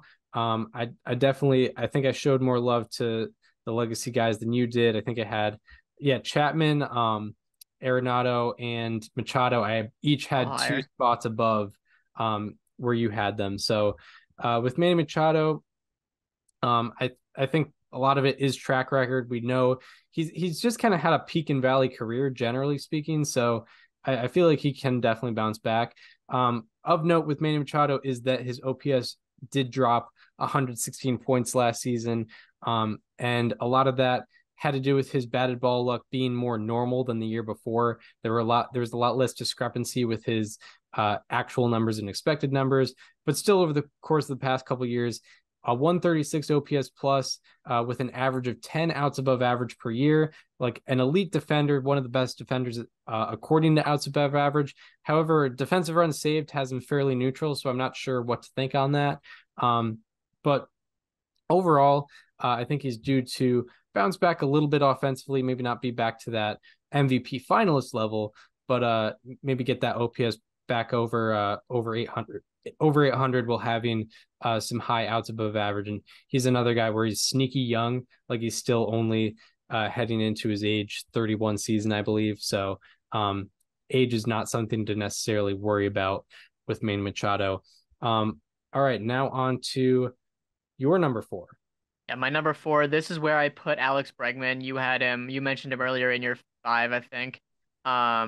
And what I love about Alex Bregman is that he is a guy that knows how to play his ballpark. He's not a guy that hits the ball super hard. His average exit velocity last year was only 88.6 miles per hour, and that's kind of on par with where it's been throughout his entire career. He's never actually had an exit velocity above 90 miles per hour in his career. He's always been, that 88 to 89 range, which is like a little below average, a little at average, something like that, right? But when you're a right-handed hitter in Houston, you have the Crawford boxes. You have a lot of good resources that you can use to your ability. And what does Alex Bregman do? He pulls the ball at a 40% rate every year. He hits a fly ball rate around 30% every year, and that maximizes that potential. You sort of mentioned the same concept with Isaac Paredes earlier, and that's what Alex Bregman does. He hit 23 home runs in 2022, and he hit 25 in 2023. I really like the way that he uses Houston to his advantage. I believe all his home runs last year were pulled, so it makes sense when you look at it that way. He's also a guy that doesn't strike out and walks a lot. His career strikeout rate and walk rate are only 0.6% apart. I would love to see him get to a point where his career walk rate is higher than his career strikeout rate. It's difficult to do, but still, it's very possible. And on top of that, he's still a solid defender. He's above average in terms of outs above average. He's above average in terms of defensive runs above average. His base running has slipped a little bit in the recent years, but there's still so much that he's been very good at. And yeah, Alex Bregman, he uses that ballpark to his advantage. Yes. Shout out to Alex Bregman. He was one of the easier guys to evaluate here just because of, he didn't really have any. I feel like a lot of these players had much different 2023s than they had 2022s. Whereas Bregman, it was kind of like he's had the same two years in a row, which have been very high quality. So yeah, now on to the top 3. And I was wondering how this take would be perceived, but I imagine unless you have him off the list, you also have him in the top 3. But this is where I put Gunnar Henderson. who I have number 3 third baseman in baseball, because he was number 3 among third basemen in F4 last season, and he was second among third basemen in F4 in the final 100 games of his 2023 season. In those final 100 games, he slugged .534 and had an .856 OPS, and he ranked second in slugging, and he ranked second among third basemen in slugging in that 100 game span. What is the difference maker for me with Gunnar Henderson as opposed to Machado, Bregman, and Arenado for me is the base running. He had a 61% extra base taken rate and 5.2 base running runs, and those base running runs ranked top 25 in baseball and top 2 among third basemen, behind only Jose Ramirez. So yeah, Gunnar Henderson, I think he has around the same, I expect around the same production at the plate as guys like maybe Machado, Bregman, and Arenado, but he is far above them in base running. It, his extra base taken rate was probably around 20 percentage points above all of them. And also that defense is fairly solid. Defensive runs saved like him a little bit more than outs above average, but even outs above average had him as a neutral defender, which has its own value. So yeah, that's where I have Gunnar Henderson. What do you have as your number 3? We agree on this one. I also put Gunnar Henderson. Yeah, I thought it was going to be a hot take as well. Turns out we're just too similar. We think too alike, just like always. Yeah, I put Gunnar Henderson in my 3. The base running was kind of a big factor for me, but there was also a lot more. Yeah, I mean, he did extremely well in his rookie season, and it feels like there's more to come with him going into his age 23 season. He hit the ball at a 92% 92 mile per hour exit velocity, a 52% hard hit rate, barreled the ball very well. All of his expected numbers lined up with what he actually did last year. And yeah, 5.2 BSR, a 61% extra base taken rate, like you mentioned. Solid defensive numbers, and he did mostly play shortstop last year. Or no, sorry, he did play technically mostly third last year. 84 games at third, 83 at shortstop. So, I mean, between the two, I don't know how much of the defensive stuff was based on what he did at shortstop versus how much was done at third base, but, I mean, it was enough for him to put up solid numbers on the defensive runs above average side of things. I would like to see him strike out a little less. He did strike out 25% of the time last year, but it was his rookie season. I mean, he was still very much adjusting to major league pitching, but in some ways you wouldn't have noticed it with how he was doing last year. Obviously, rookie of the year, a pretty unanimous rookie of the year at that. But yeah, I mean, there was no doubt in my mind that Gunnar Henderson was going to be on this list when I made it. I kind of, as I went into it, I thought, you know what? I would take him above Arenado. I would take him above Machado. I would take him above Devers. I would take him above Bregman. And yeah, I ended up putting him in my 3 as well. Yeah, right. And also there's a lot of value to be had with a guy going into his age 23 season, already putting up these numbers. Yep. It feels like he can only get better. And also worth noting, his strikeout rate was above 30% in April, May, and June of last year. And then in July, it went down to 19.8%. August, it went down to 21%. September, 23%. So he actually, you could kind of see in real time on his strikeout rate by month graph, when he really started to figure things out. And the results that he put up, kind of followed as well. Yeah, absolutely. 534 slugging in those final 100 games of the season for him. That last 2/3 of the season success kind of pushed me over the edge for him, where it's like, okay, this is, and it would be different if the guy was in his 6th or 7th MLB season and he had a good end of the year, as opposed to a guy who that was his rookie year and he only got better throughout the season. So that's something that's, when you're projecting for 2024, that's something to be very optimistic about, especially for someone so young and so early in their career. So yeah, I don't think it's anything. I don't think it's crazy to put him top 3. That's why I put him top 3. On to number 2, where there's definitely a debate to be had between 1 and 2, especially based on what these two did last year. But at my number 2, I have Austin Riley, who, yeah, definitely, I think unquestionably is a top 2 third baseman in the game. You could argue, I think there's a solid argument to have him be the best third baseman in baseball. But Not I have for you, another, though. I have another guy above him that I'll talk about. But with Austin Riley, he has been very consistent offensively. He has a 134 OPS plus over the last 2 years. Also, over the last 3 years, he has the fourth most barrels in baseball.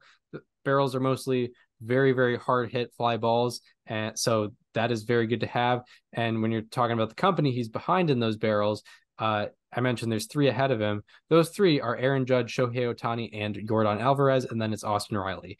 That's how good he is at hitting hard fly balls. Along with that, Austin Riley has been 85th percentile or higher in expected slugging and expected WOBA each of the last 3 seasons. So that just shows you the consistency he has offensively. And it's not just expected numbers. His actual numbers are also very, very good. And then on defense, defensive runs saved really likes him. Outs above average is very iffy on him. So I guess that nets him to be a fairly, positive defender or neutral defender. And also he's a fairly neutral base runner. So with that, like, he's just, a very good offensive, or a very, very good at the plate while being neutral at all other aspects. That's very valuable to have. And he also ranks 3rd in FWAR among third basemen over the last 2 seasons. And he was 1st in FWAR among third basemen last year. Who is your number 2 third baseman?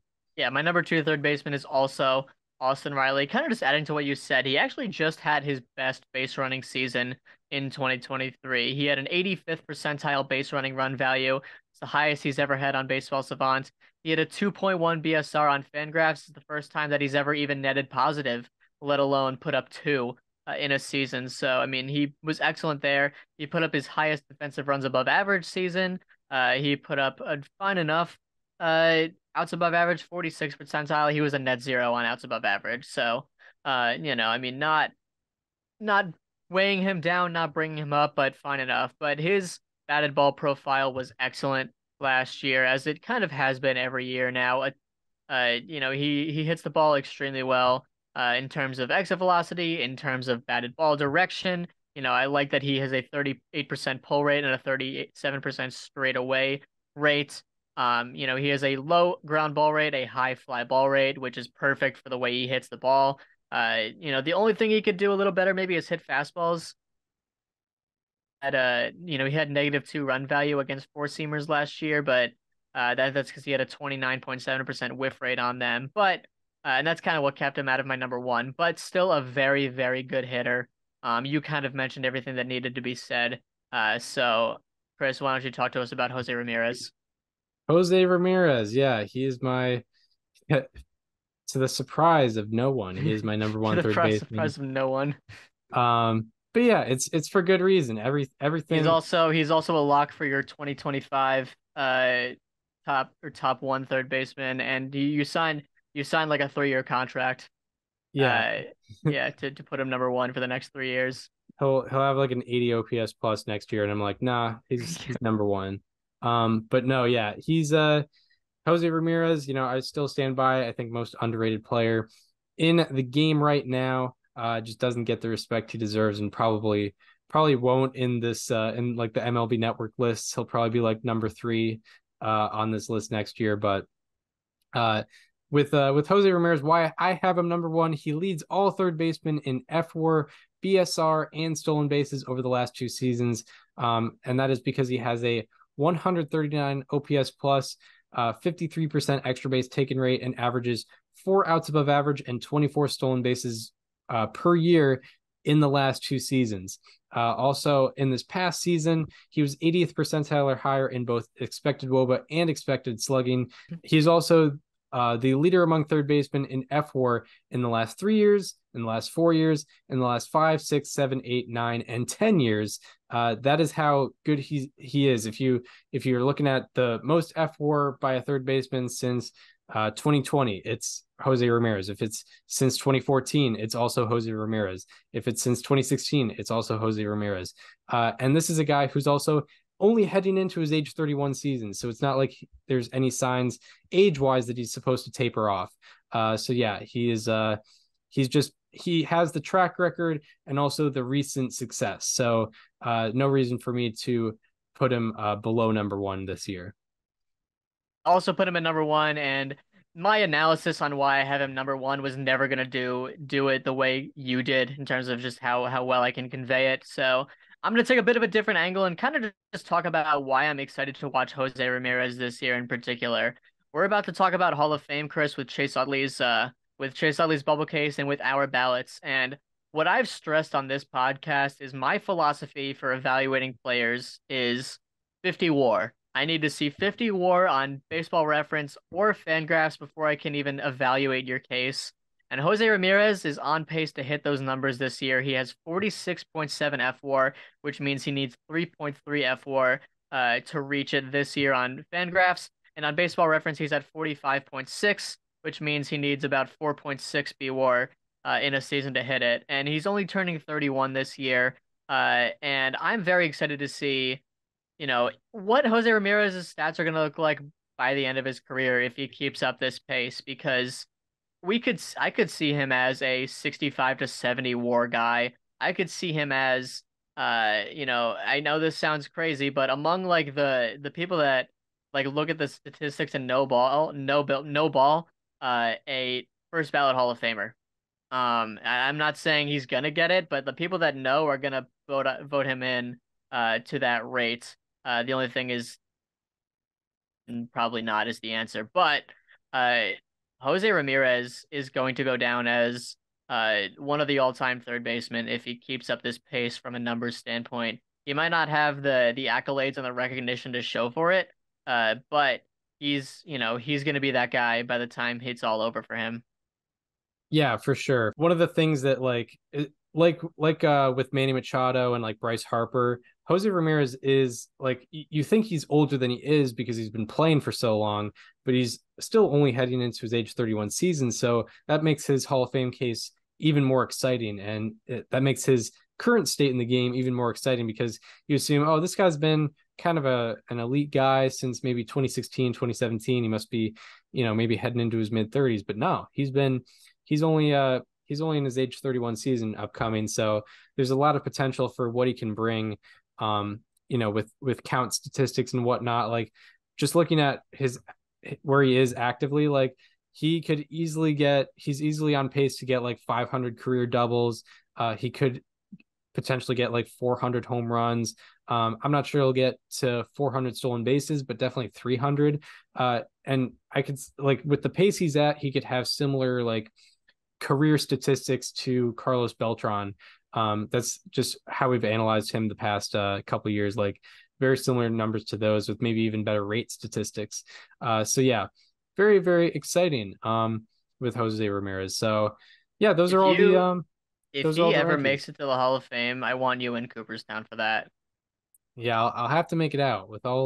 There's recorded evidence of me really enjoying Jose Ramirez. So I gotta put my money where my mouth is there.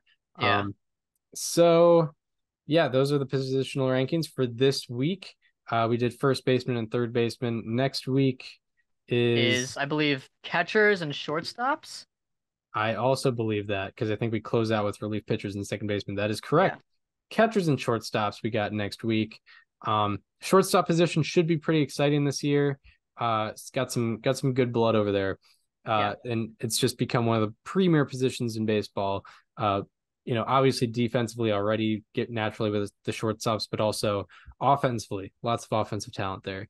So that shall do it for positional rankings. And now we will get into the Hall of Fame bubble case of the week. We've done, this is our third one this year, but our 13th overall. Go check out the YouTube playlist with all the bubble case breakdowns, including I think there's maybe like 6 or 7 guys on the current ballot that we've done a bubble case for.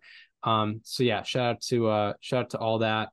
But it is Chase Utley this week, who you are very, very passionate about his Hall of Fame case.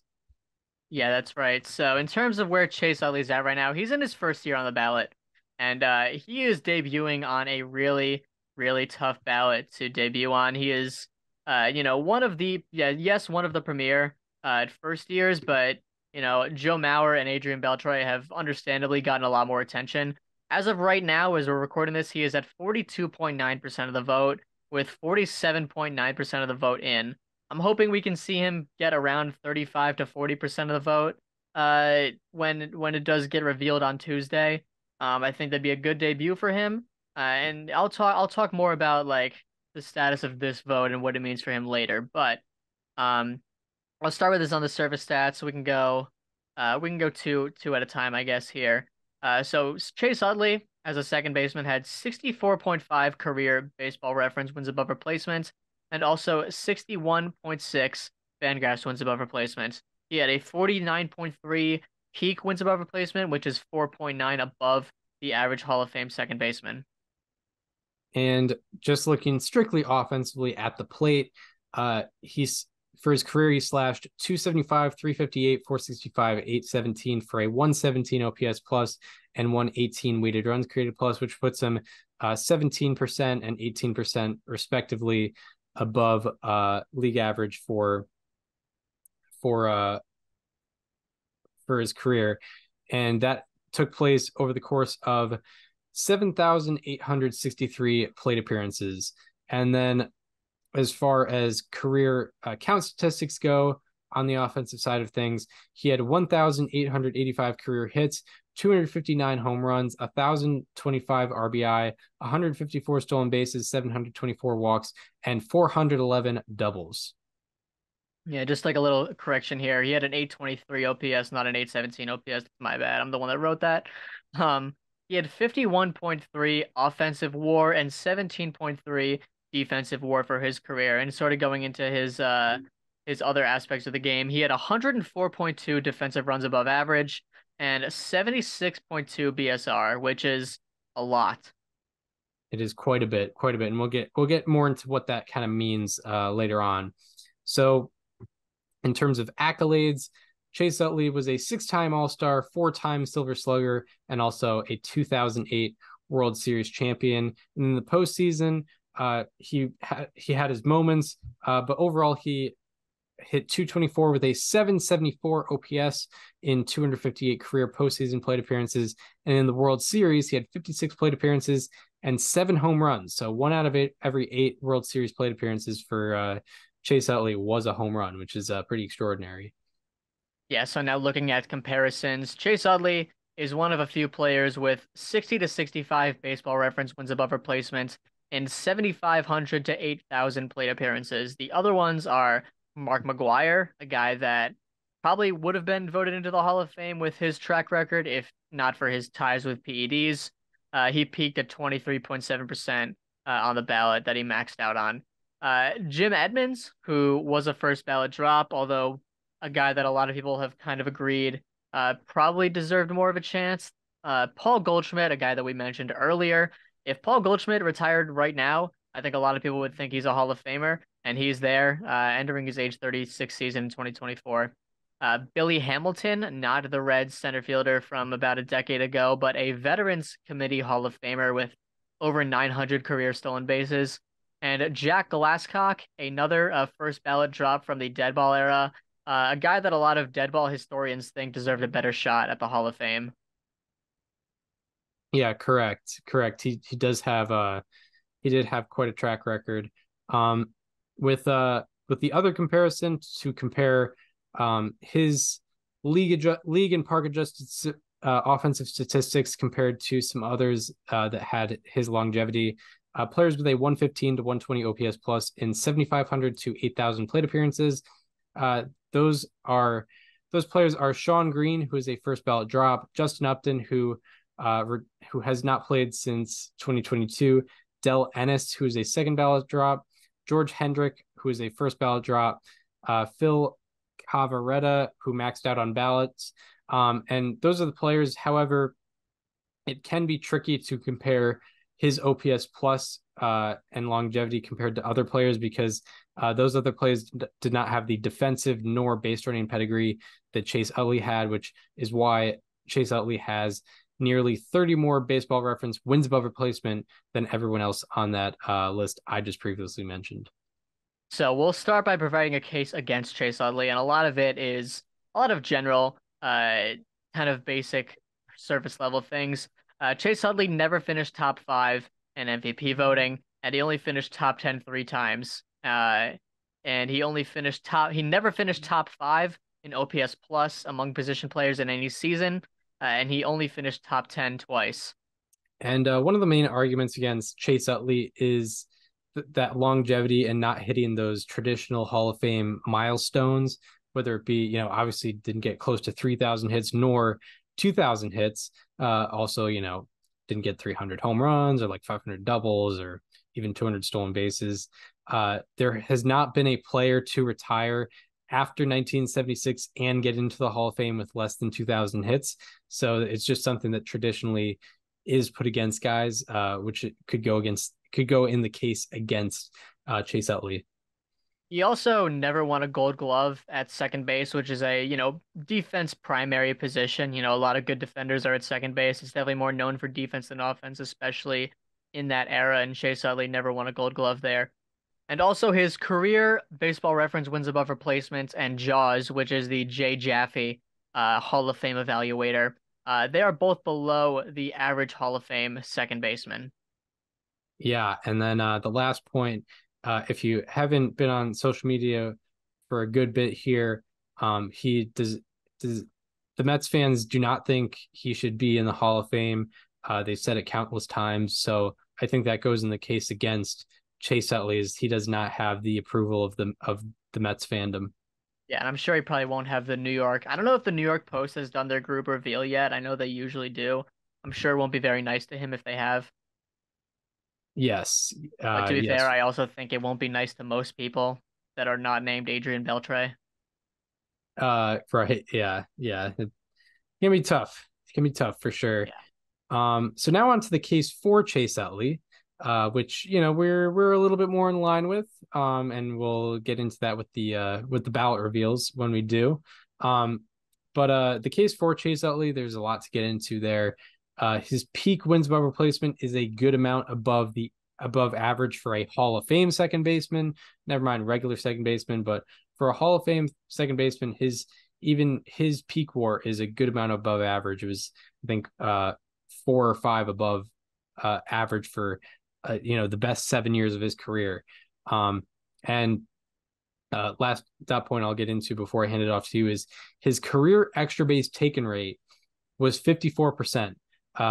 We mentioned, league average is usually around like 40. At its peaking point, it was around 45%, but in Utley's era, it was around 40%.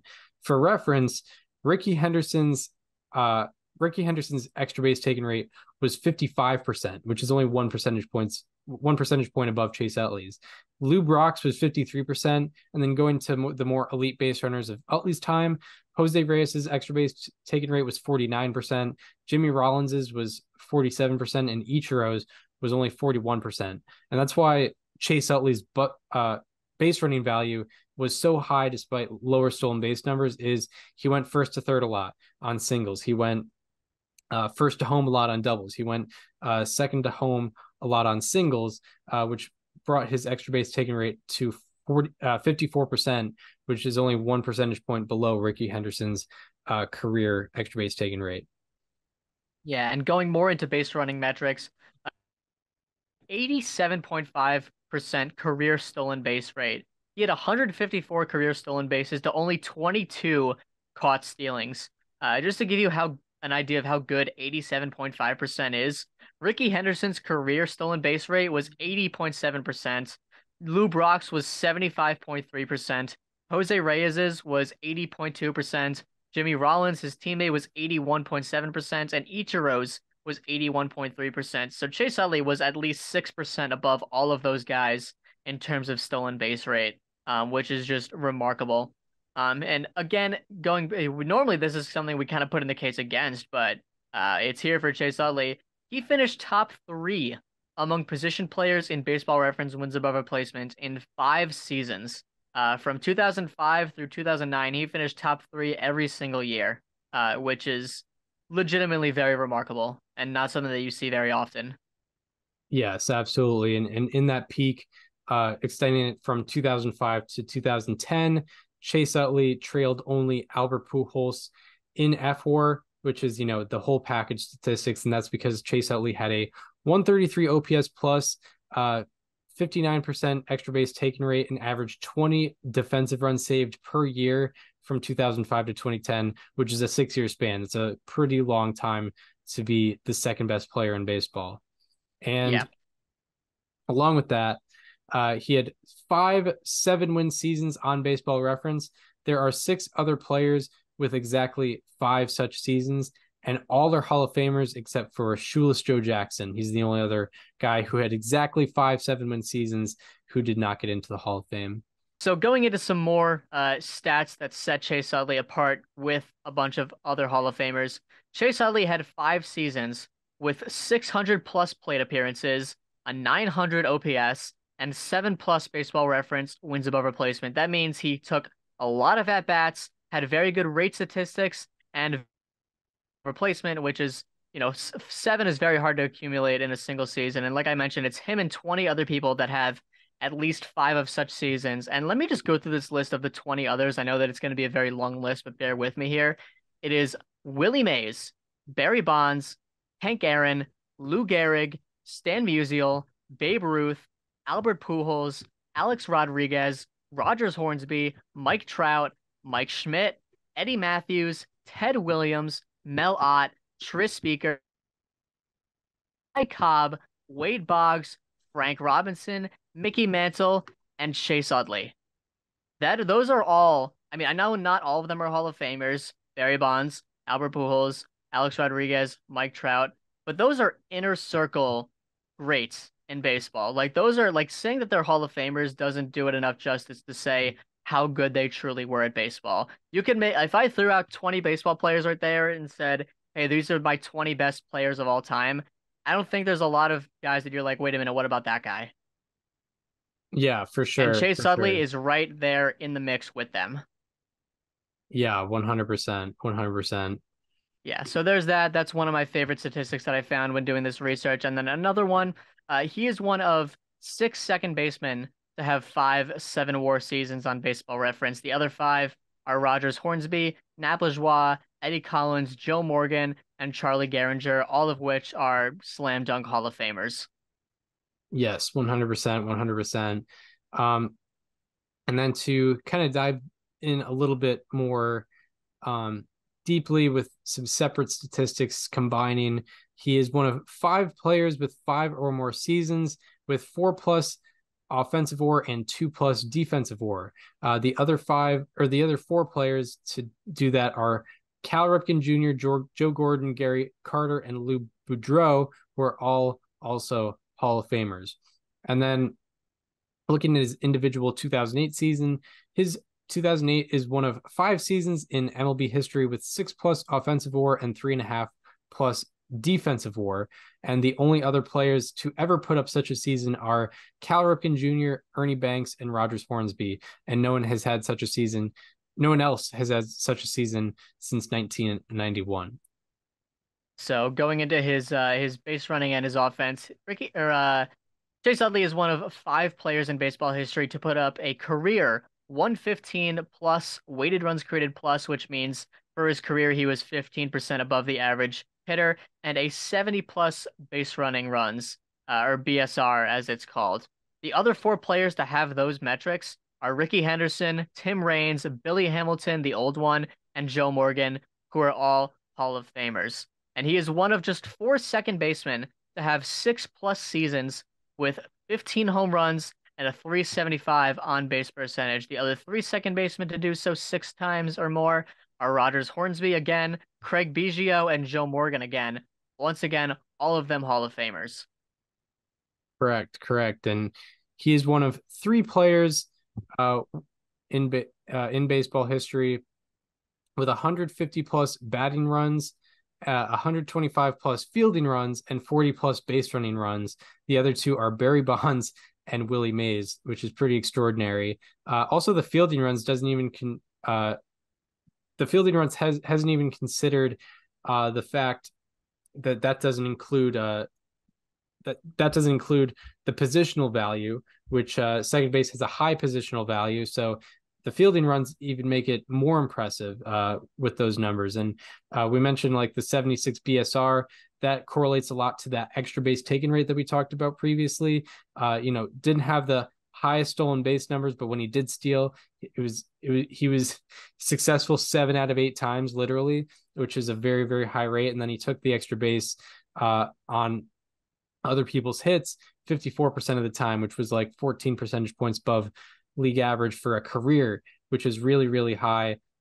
Which is why his base running lore is so valuable and is why those numbers are so high. Yeah, so I want to talk about some of the ways the writers have continuously gotten it wrong with Chase Utley throughout his career, and why I think that if the current sabermetric knowledge existed back in the mid-aughts and late-aughts, Chase Utley would have a much stronger Hall of Fame case among the writers. So in 2005, Chase Utley put up a 291, 376, 540 slash line for a 915 OPS. The start of his peak, where he put up a 7.3 B-WAR season, and he got 13th in the MVP voting, despite having the 5th highest wins above replacement among everyone that got MVP votes in the National League that year. And you can say, well, WAR is not the end-all be-all, and people don't look at it. You're right. People definitely didn't look at it in 2005 because it didn't really exist back then. But with the current way that MVP is voted on, I promise you, Chase Utley would have done much better than 13th in that vote. He would have been, at least top 10, maybe even top 5. And then going into 2006, and I'm going to go through every single one of these years, by the way, because this needs to be said. He got tied for 7th with Jose Reyes in the MVP vote that year. He slashed 309, 379, 527 for a 906 OPS and another 7.3 B-WAR season. He was 3rd among all NL vote getters in B-WAR that year with 7.3, behind only Albert Pujols, who finished 2nd, and Carlos Beltran, who finished 4th. They actually got it a little closer this year, but even still, he should have done better than tied for 7th in that season. They gave it to Ryan Howard that year, who had 2 less B-WAR. And, he did hit 58 home runs, and that's pretty cool and all, but I think that vote would have gone a lot differently today. Matt Olson probably would have won MVP in the National League this year. I think there's a fair chance. At least 2nd. Or at least done better. I don't know. They might have still given it to Acuna with the stolen bases and stuff. But Right. Then going into 2007, another one, Chase Utley had the 3rd highest wins above replacement among vote getters in the National League, behind only Albert Pujols and David Wright. David Wright had by the way, if you're a Mets fan listening to this, David Wright had the 2nd highest B-WAR and got 4th. He should have done better than 4th. Chase Utley had the 3rd best and got 8th. He had a 976 OPS that year, one of the best throughout this span. And then 2008, this is the egregious one. This is the most outrageous vote that Chase Utley had to partake in. Chase Utley put up a 9-win season. This was that season that I mentioned with 6.5 offensive wins above replacement and 3 defensive wins above replacement. He put up a 292, 380, 535 for a 915 OPS. He had the 1, 2, 3, 4, 5, 6, 7, 8, 9th highest OPS in the National League, including Manny Ramirez, who played 53 games in the NL that year. And he finished 14th in MVP voting. He should have gotten 2nd in that vote. He got 14th. And then 2009, the final year that I will discuss here, where he finished 8th in the MVP vote, despite being 2nd again in B-WAR at 8.2. So Chase Utley would have had much better MVP voting results if the votes had taken place today, which is why I don't agree with using accolades from 15 years ago to discuss if a guy's a Hall of Famer today, because it's the same writers that got it wrong back then that are now deciding right now, based on their own previous work, whether he should be a Hall of Famer or not. And the same thing goes for Gold Gloves. We talked a lot about his defense in this case and why his defense stands up with a lot of Hall of Famers, and he was never given a Gold Glove. Again, that's the writers deciding that someone else deserved it more. Chase Utley was definitely a lot more deserving in many of those years. And if we had modern statistics, he would have been given a lot more Gold Gloves. Yeah, it's a great point to make of not evaluating how we viewed a player 15 years ago, because I think everyone would agree that we have looked at players a lot. We look at players a lot differently in 2023 than we did back in 2008, or when Utley's prime was. And some people think that's for the worst. I would say most people would agree that it's for the better. So evaluating based on what the writers viewed Utley as in 2008 is it's a little bit myopic. And you should evaluate based on how we view him now, because those numbers aren't changing, and we just have the information now, and it's more organized now, and we can understand why Chase Utley was such a valuable player now, along with a variety of other players. We can make that same case with guys like Andrew Jones, Todd Helton, Bobby Abreu is another one. Bobby Abreu. Like, we can do that now. So let's use those tools, and let's evaluate these guys properly now, because we have that chance, and it actually means a little bit more now than those MVP votes did. So yeah, that's yeah. And there is just so much public data that we have access to now as fans that we didn't have access to 5 years ago, 10 years ago, 15 years ago, 20 years ago. Right. And, in that case, like, that's why I don't like using accolades to judge someone's Hall of Fame case in general, because it's like, why would I judge someone's Hall of Fame case based on what someone else thought of them 15 years ago, when I can decide I judge people's Hall of Fame cases based on who they were rather than who someone else thought they were. That's the right way to go about it, especially with the dramatic change that we've seen in player evaluation over the last 15 years.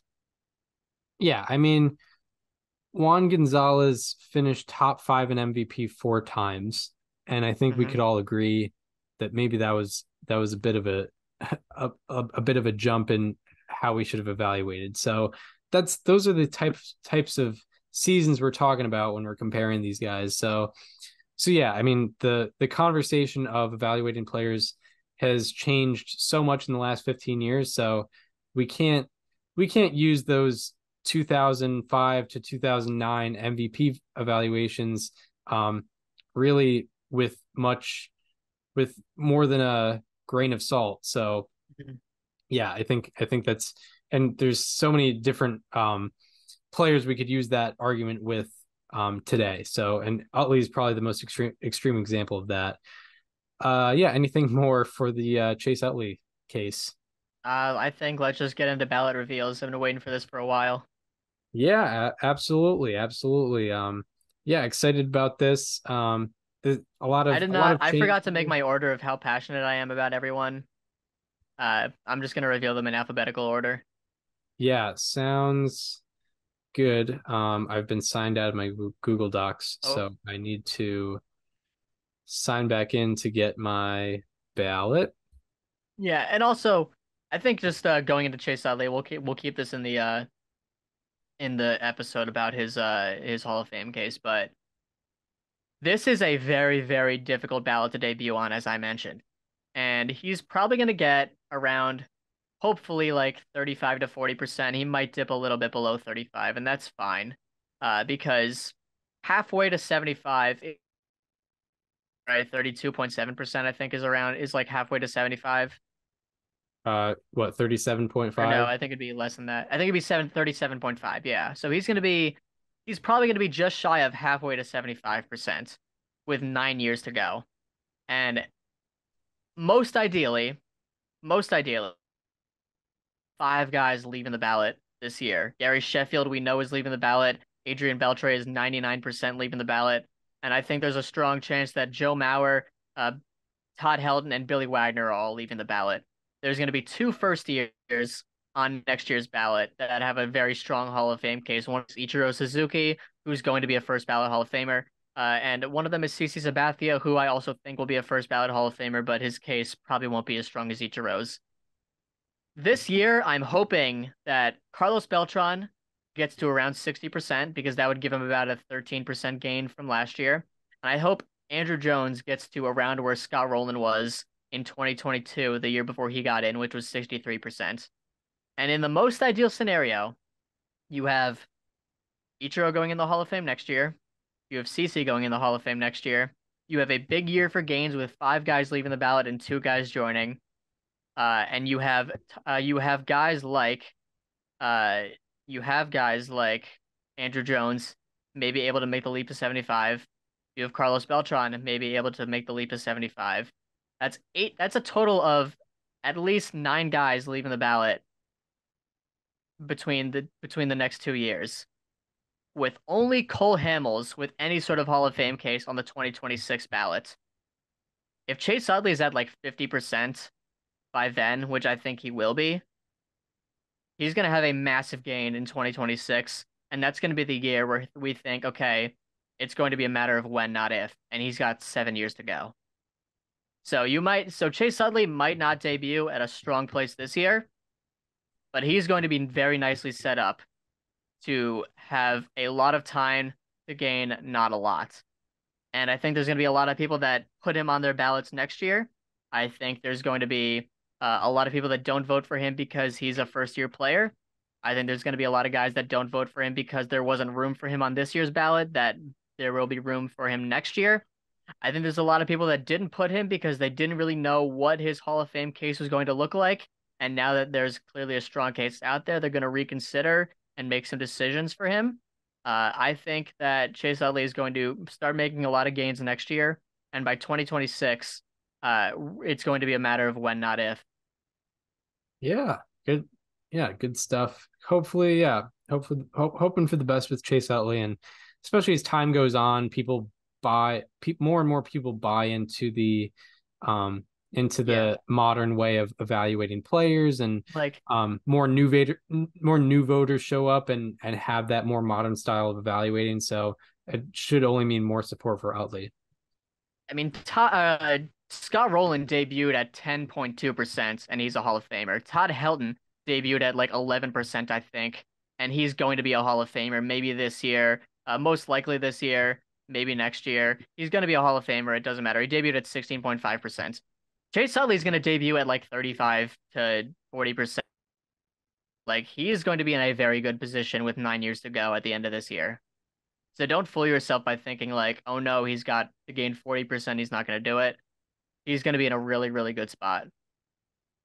Yeah, absolutely. So yeah, hoping for the best there. Do we want to get into mock ballot reveals? Mock ballot reveals. This is like I think it's year 8 year 9 that I've been doing this, which is insane. Right. The first time I filled out a mock ballot was freshman year of high school. And I've done it through every year of high school, and now my first year out of college. Right. This is my 5th, and this is my 4th where I really dug into it. The first one I was like, yeah. Scott Rowland, I don't know about him. But yeah, now that I've studied the Hall of Fame, I think I have a little bit more validity of it. But yeah, do you want to reveal your mock ballot? I will reveal my mock ballot. So there were 11 players that I really wanted to vote for this year. Obviously, I had to leave one out. And deciding who to leave that one took me the entire year. You know, I'm literally the type of person that looks at the future Hall of Fame ballot in April, in June, in July, in August, in October. Like, I spend a lot of people start thinking about it in November, which is fine and understandable. I do it the whole year, and I quite literally spent the entire year figuring out who I was going to have to kick off this ballot. And it was a very difficult decision, but I made my choice around late November, after about 11 months of thinking about it. And I went through several different scenarios where I thought about this guy and that guy. I think I went through like 5 different guys where I thought about being that one being the guy that I kicked off. But what I decided was the 10 that I'm voting for this year are Bobby Abreu, Carlos Beltran, Adrian Beltre, Todd Helton, Andrew Jones, Joe Mauer, Alex Rodriguez, Gary Sheffield, Chase Utley, and Billy Wagner. The one player that I'm dropping this year is Manny Ramirez. I've been voting for Manny Ramirez for several years.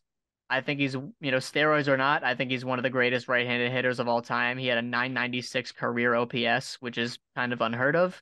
Mike Trout is only like a few points ahead of that. Obviously in much less plate appearances. But Manny Ramirez is in his 8th year on the ballot. He just crossed 30% for the first time last year. He's probably going to dip back below 20% this year with how many people are coming onto the ballot.